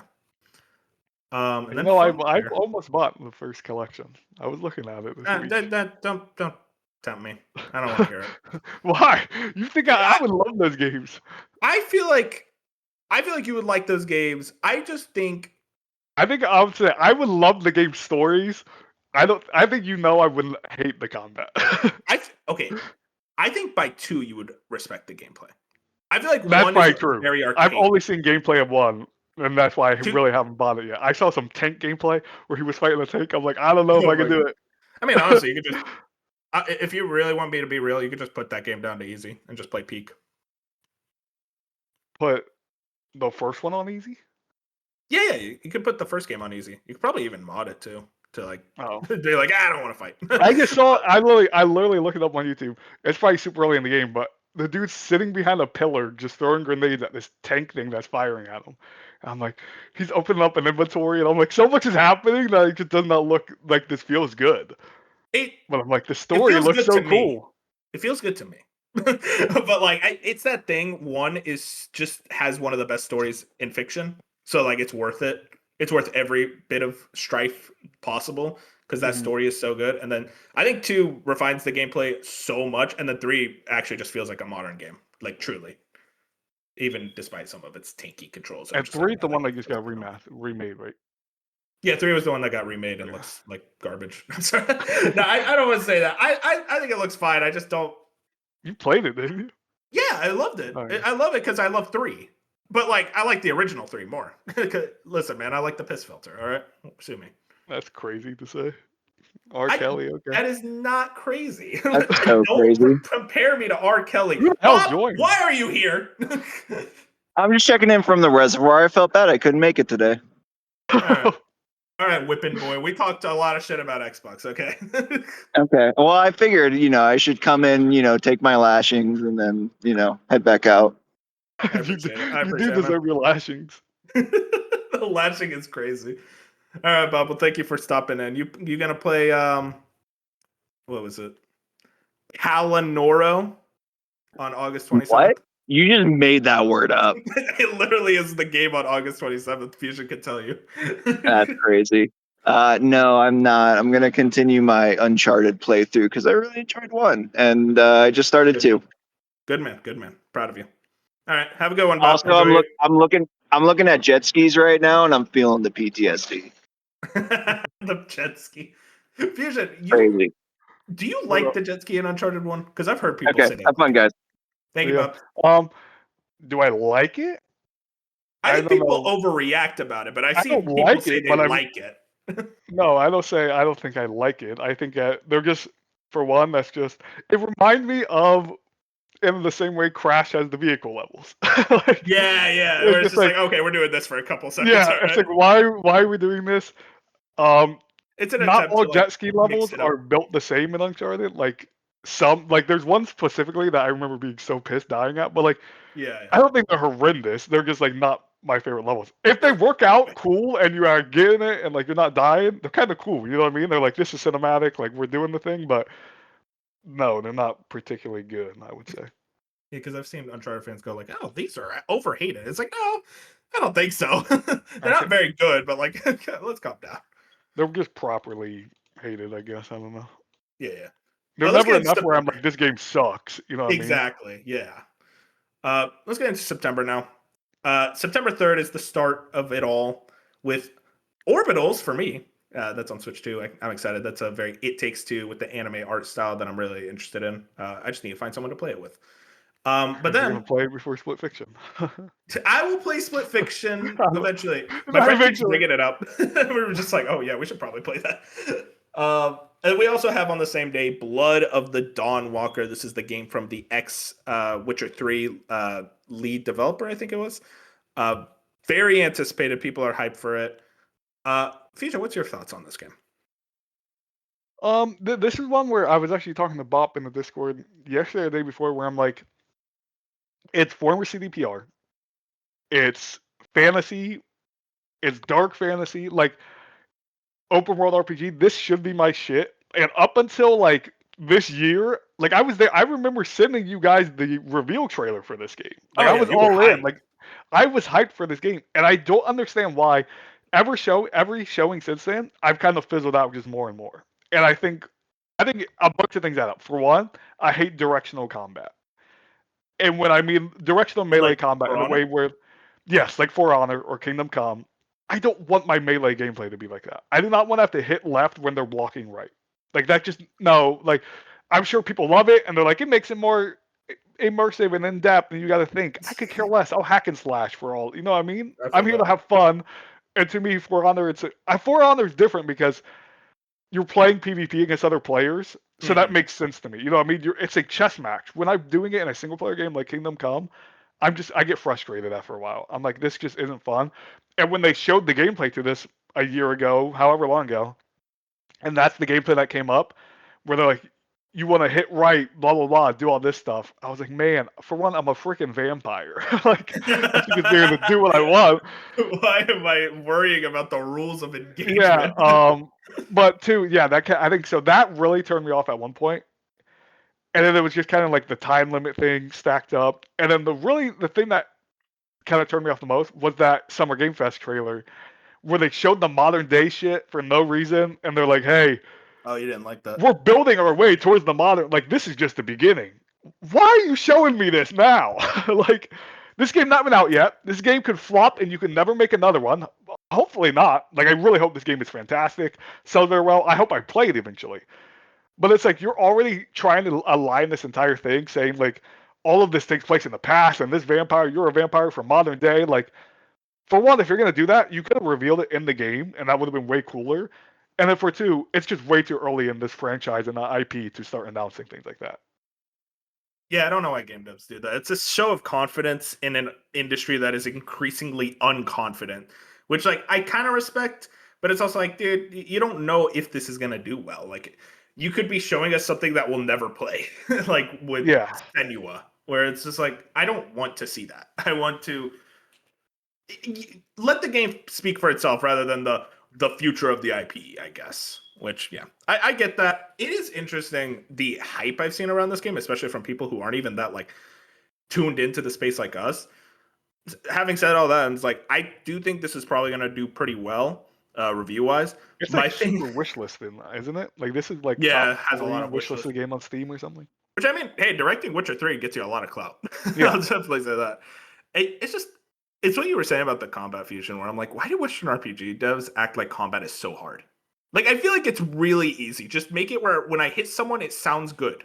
You don't have to go, oh, and then you could change the direction of your sword and utilize. It's like, no, dude, Skyrim has like the most mid combat ever, and it's one of the best selling games of all time because it's not in the way. It's just whatever combat. Like, that's more than good enough in my opinion. I don't like combat that feels in the way.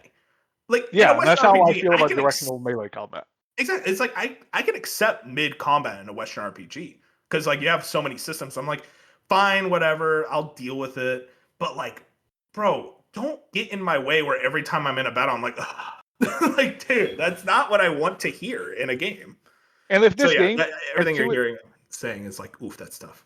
yeah, and to its credit, if this wasn't in September, I'd probably still be there day one. Like it's just, Oh yeah, it's 2 tough days, release date. 3 days, whatever, 5 days after games I really want, like Resonance and Star Wars.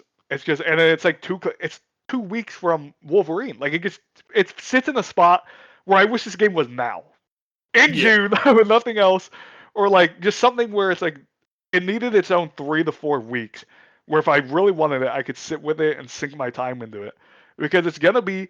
It doesn't. I don't expect it to be super polished. Like this is there's yes, these people worked on Witcher 3, but now they're an independent dev working on their first game from the ground up. There's going to be some jank here. There's going to be some of that Euro jank that we see in some of those games where it's like, I'm expecting it to still review really well. Like, it would shock It'll me be if it a was great 90 plus, but they're going to make a good game here. For sure. I'm interested to see how it does.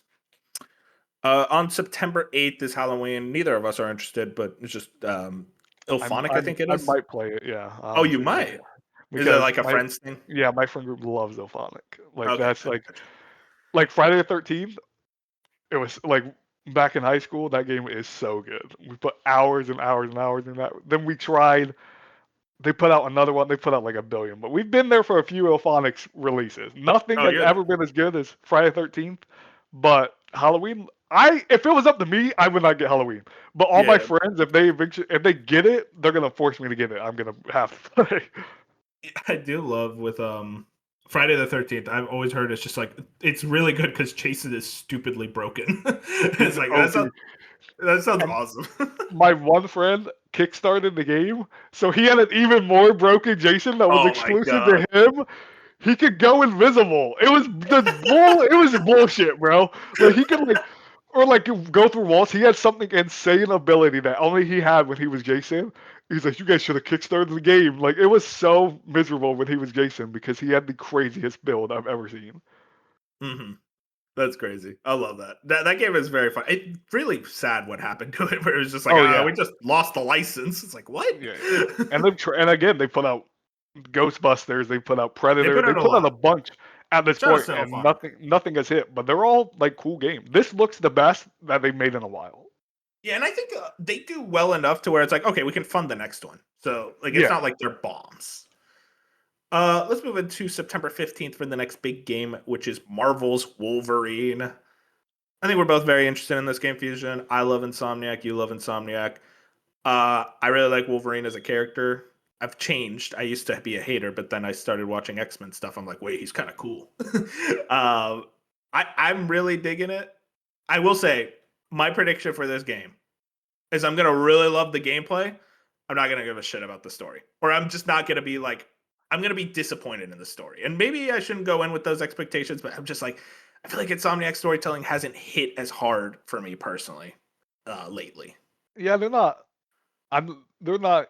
narrative like experts. They're not Yeah. fantastic at it, but it's like I'm with you where the gameplay is just gonna be so good. I think Oh yeah. the moment just playing this video game might be the best feeling video game of this year. Like when it's all said and done, that's just what Insomniac does. Mhm. They make games that feel perfect in your hands. And it's like, that's kind of all I want. So whatever. Like it Yeah. will disappoint me if the story is like super lackluster, but I'm at least expecting fine to good as a baseline. They've never made a horrible story. You know what I mean? They at least like hit what they're supposed to.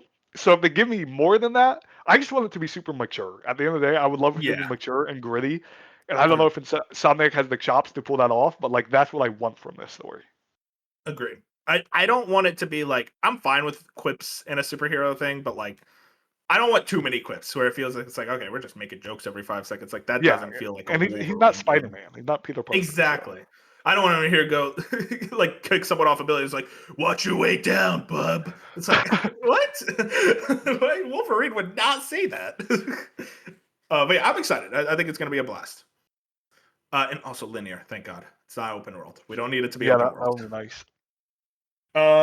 Yeah, so moving into September 17th, I'd be amiss to say this for Bench. Trails in the Sky second chapter. Wahoo, Trails fans, there you go. Bench getting everything he Wow. wants. I would say it's a Trails game every year, bro. Come on. every year, literally every year. It's not even a joke. It's like sometimes twice a year. It's like, oh, Yeah, which is crazy. How? Whatever. Anyway, I know it's like localization translations, whatever. But then the other game, one I'm extremely excited for, Fire Emblem Fortune's Weave. Now, I don't think it showed very well at the direct. They barely showed it. But it's Fire Emblem. It's kind of more of a follow up to Three Houses. I love that game. I'm gonna be guaranteed to love this one. I have full faith that it's gonna be a banger. I just hope we actually get to see more of it soon because I'm kind of like, okay, like I'm ready to see more instead of you going like, you'll be able to go to your houses. It's like, yeah, we know. Okay, you show us some new stuff.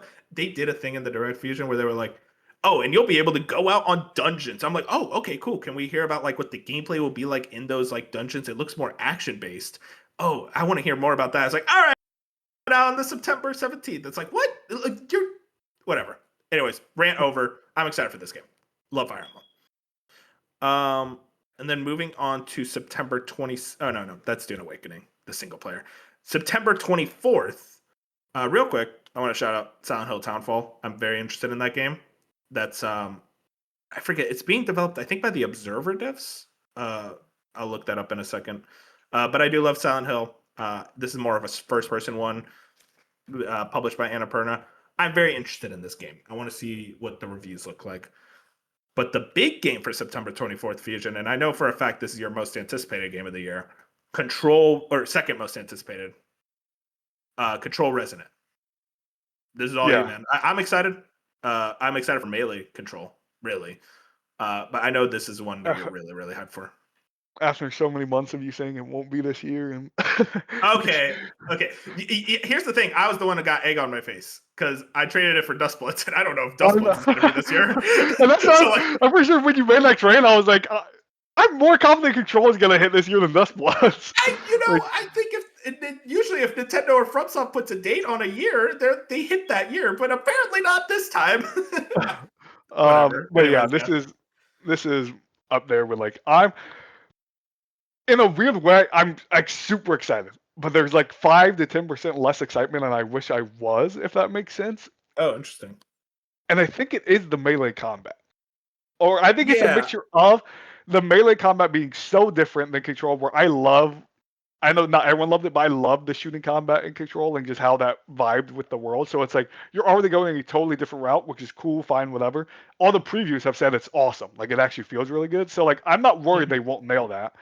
And then my second is just like I really like Jesse Faden as a protagonist. And when I think of Control, I think of her. And it's like Yeah. I'm at the point now with Remedy games where they're always gonna be my most anticipated thing, like every time they come out. But I'm not naive to know every time they release a new game, sequel or not, they're trying to get new players in. So they're gonna. It's why Alan Wake 2 had Saga Anderson, not just Alan Wake, because they Yeah. want new players to be able to look at Alan Wake 2 and be like, I don't know who Alan Wake is. It's been 10 years, blah blah. You put a new character in there, now people could say, oh, I can try this out. I don't have to play Alan Wake from 2013, whatever year that game came out. Yeah. Same thing with Control Resonant. I think for one, that's why they didn't put a 2 on it, because I think you Yeah. put a 2 on something, you already turn You people wanted to away. sell. Exactly. And then their second reason was you put Jesse, you put a new protagonist now, and people like me who knows Dylan Faden and thinks this is cool because they could do a cool thing here with it can play, but then you get new people who are like, oh, cool, it's Control Resident, it's not Control 2. I don't even know who Jesse Faden is. She's not the protagonist. I can jump in. And Mhm. Remedy had an interview with Kind of Funny last year, I believe, when this wasn't revealed, and they were talking about that. They said we need to make games that people can be into the Remedy universe and like know every little bit of everything and know how everything compares, but we have to be sustainable. We have to always invite new players. Yeah. And if we're just making sequels and sequels and sequels, you're taking away the opportunity to bring a new player. So I'm at the point where I know whenever Remedy makes a new thing, it's probably a new protagonist or at least some form of new protagonist. So it's like I Mhm. just need to get used to that. But outside of all of that, I'm like, yes, Control, I love it. Also, not being in um The the oldest oldest house. house, I Yeah. love the oldest house. It's one of my Same. favorite video game locations, just point blank. So the fact that we're moving away from that a little bit and we're kind of going open zone, I just have more question marks with Control Resident than I thought I would when Control was announced. Like Mhm. I pictured Control 2 in my head, and it was nothing like what we got. And it's like I'm either going to be really happy about that or disappointed. We'll find out, but it's still my most anticipated. You know what I mean? Yeah, it's a cool feeling to be like, oh damn, this is completely different from what I expected, but then it's also worrying. It's like, are they gonna nail it though? Yes, I'm just like it's just like I don't know. Remedy has this melee combat. You know what I mean? They don't do Yeah, this. they've never done that. They don't do this. It's just the thing where it's just like, and some of the bosses look awesome, but I'm like, they look very from softy. Where I'm like, are they trying to do this whole thing where they want it to be more difficult than like They keep other doing games? it. And it's just like, man, even some of the stuff they're showing, I'm like, this looks like a Housemark game, and I love Housemark. You know what I mean? And that makes sense. But it's just like, there's so many things happening in Control Resident where I'm like, I just at your core, please let it just still be a Remedy game, and I think it will be. Yeah. Like, I think at its core, it will still be a Remedy game through and through. And if that's what they deliver on, then I'll be happy. Hell yeah, man. Hopefully it bangs for you. I'm excited for it too. It's a busy season. I don't know if I'll be day one on it, but I in my mind right now, it's a day one. Yeah, it's that like Uh, Silent Hill Townfall is a thing where if this was any other month, I would like to get a day one. Same day yeah, I feel Control, like that game needs to be delayed. not gonna happen. Yeah, so like It, Control, no matter what. Well, like I said, if this game got a 66, sorry Control, I wouldn't be there. I you played gotta still be there. I played FBC Firebreak and that shit was bad, so maybe I will still be there. But it's like Control is a day one. I will be there. Second most anticipated behind GTA, like easily. Hell yeah. That just is what it is. I feel like Silent Hill should be delayed to like at the very least October, but honestly, just delayed to January. January horror is a vibe, and I think that game would do way better there. But I don't know. The next day, now granted, there's a recent leak that this is actually moved up to September 3rd. We don't know for certain yet, but like that's currently what's being like reported. Onimusha Way of the Sword. I'm excited for this purely because it's Capcom. I will say everything I've seen about this game, this is my Blood of the Dawnwalker fusion. Where like the way you talk about it, where I'm like, oh, I'm day one, and then every trailer you see are like less interested. This is kind of how I feel about Onimusha, where I'm like, oh, okay, that's what you guys are going for with this one. And I'm like, I'm still excited, but I'm also like, I don't know. This is one where I'm more so waiting for reviews. And this is usually my shit. You know, I love my action, like sword shit, but like something Yeah. about the action sword shit looks way less um, good than like even like Beast of Reincarnation or something. But again, though, it's Capcom, so I have full faith that it's gonna bang. I just gotta. I'm not like a guaranteed day one with it yet. Did you try the demo?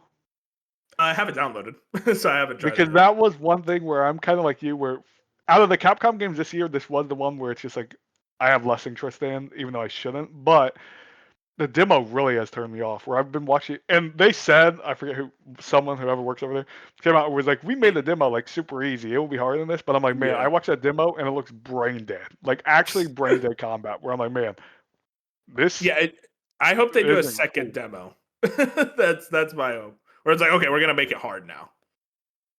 Because I thought Emotion was supposed to be hard. I thought that's what they were. Like Not really. not super hard, but I remember Tim Geddes talking about. He's like these shits were hard, and I was like, that's Tim though.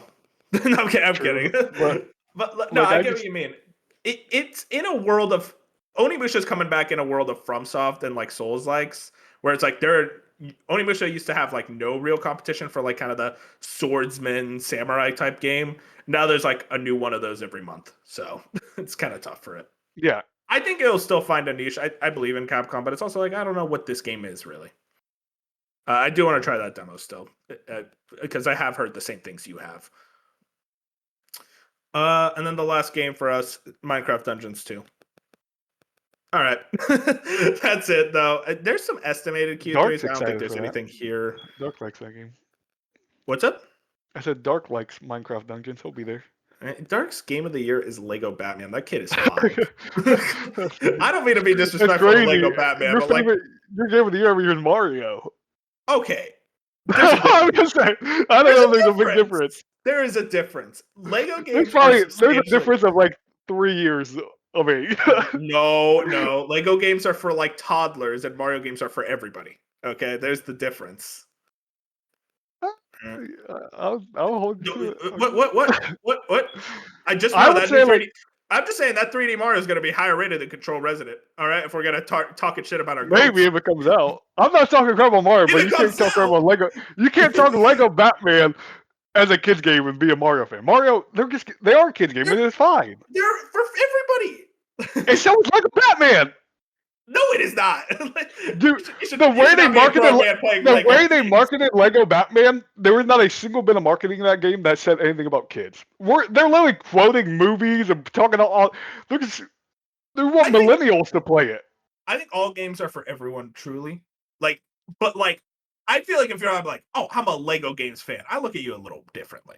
That's not even like a mean thing, but it's just like, come on, game. Like these games are very simplistic. I would agree, but I think Lego Batman is more than a Lego game. When you look at Lego Batman and you compare it to any other Lego game, it is way different. It is truthfully just a different beast of a game. It'd be so funny. I've talked so much smack about this game, and then I play it. I'm like, wait, this is goaty. It's not like an 86 or something. Like it's reviewed really well. Apparently, people like it. You know what? I'm glad you fought really hard for Lego Batman. You're turning me. Maybe I don't know. It's a busy year.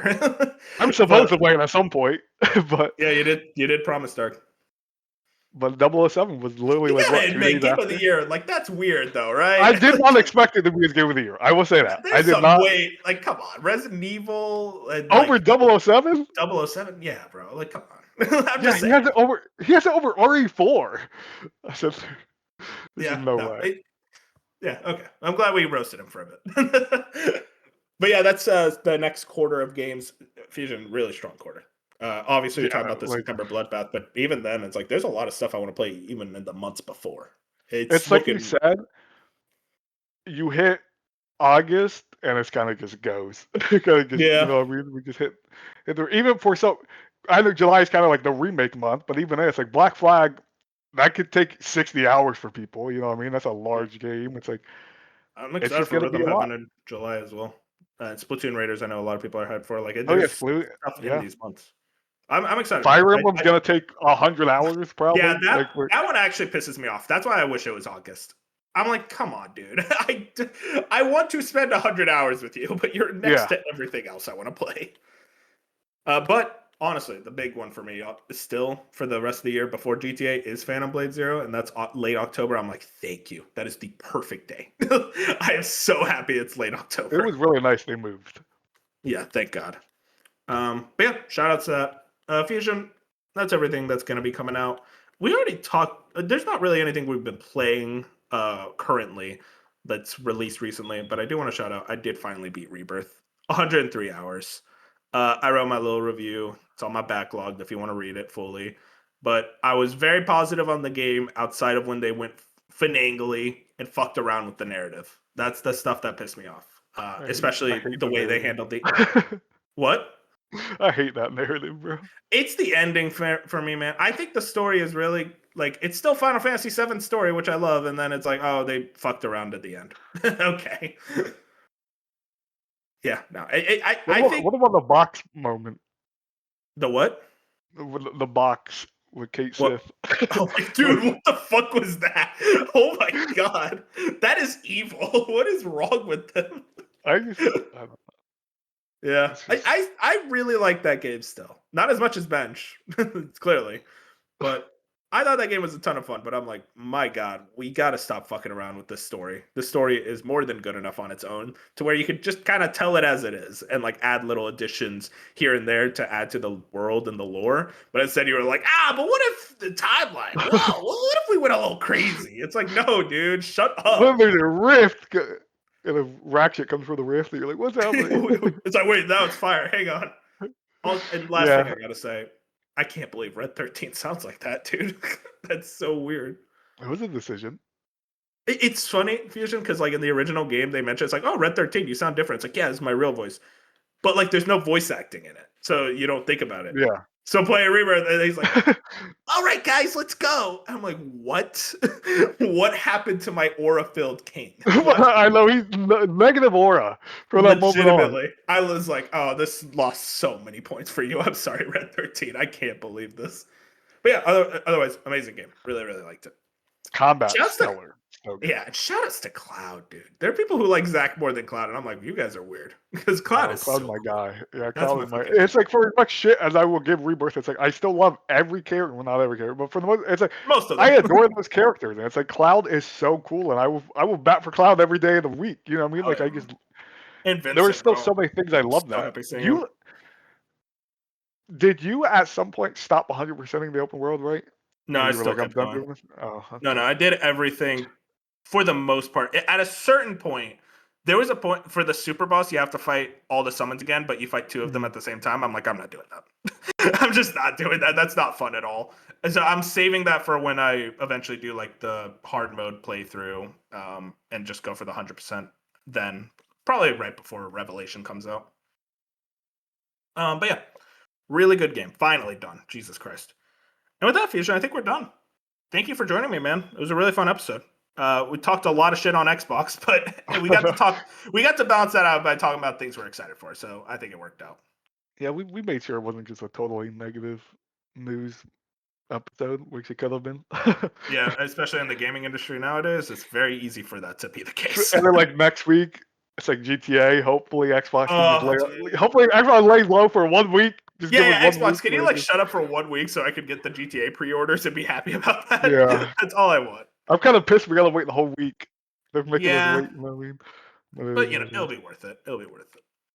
Anyways, boys, thank you so much for joining us. This has been episode 152, June 19, 2026. If you guys want to find us, YouTube, Spotify, Apple Podcasts, wherever your favorite podcasts are found, we're on all of them. Like the podcast, helps out a ton, and follow us on Twitter at Blue Sky, at a slice of gaming, all one word. With that, we're gonna be heading out. Take a night, Fusion. Good night. Fuck Xbox. Fuck Xbox.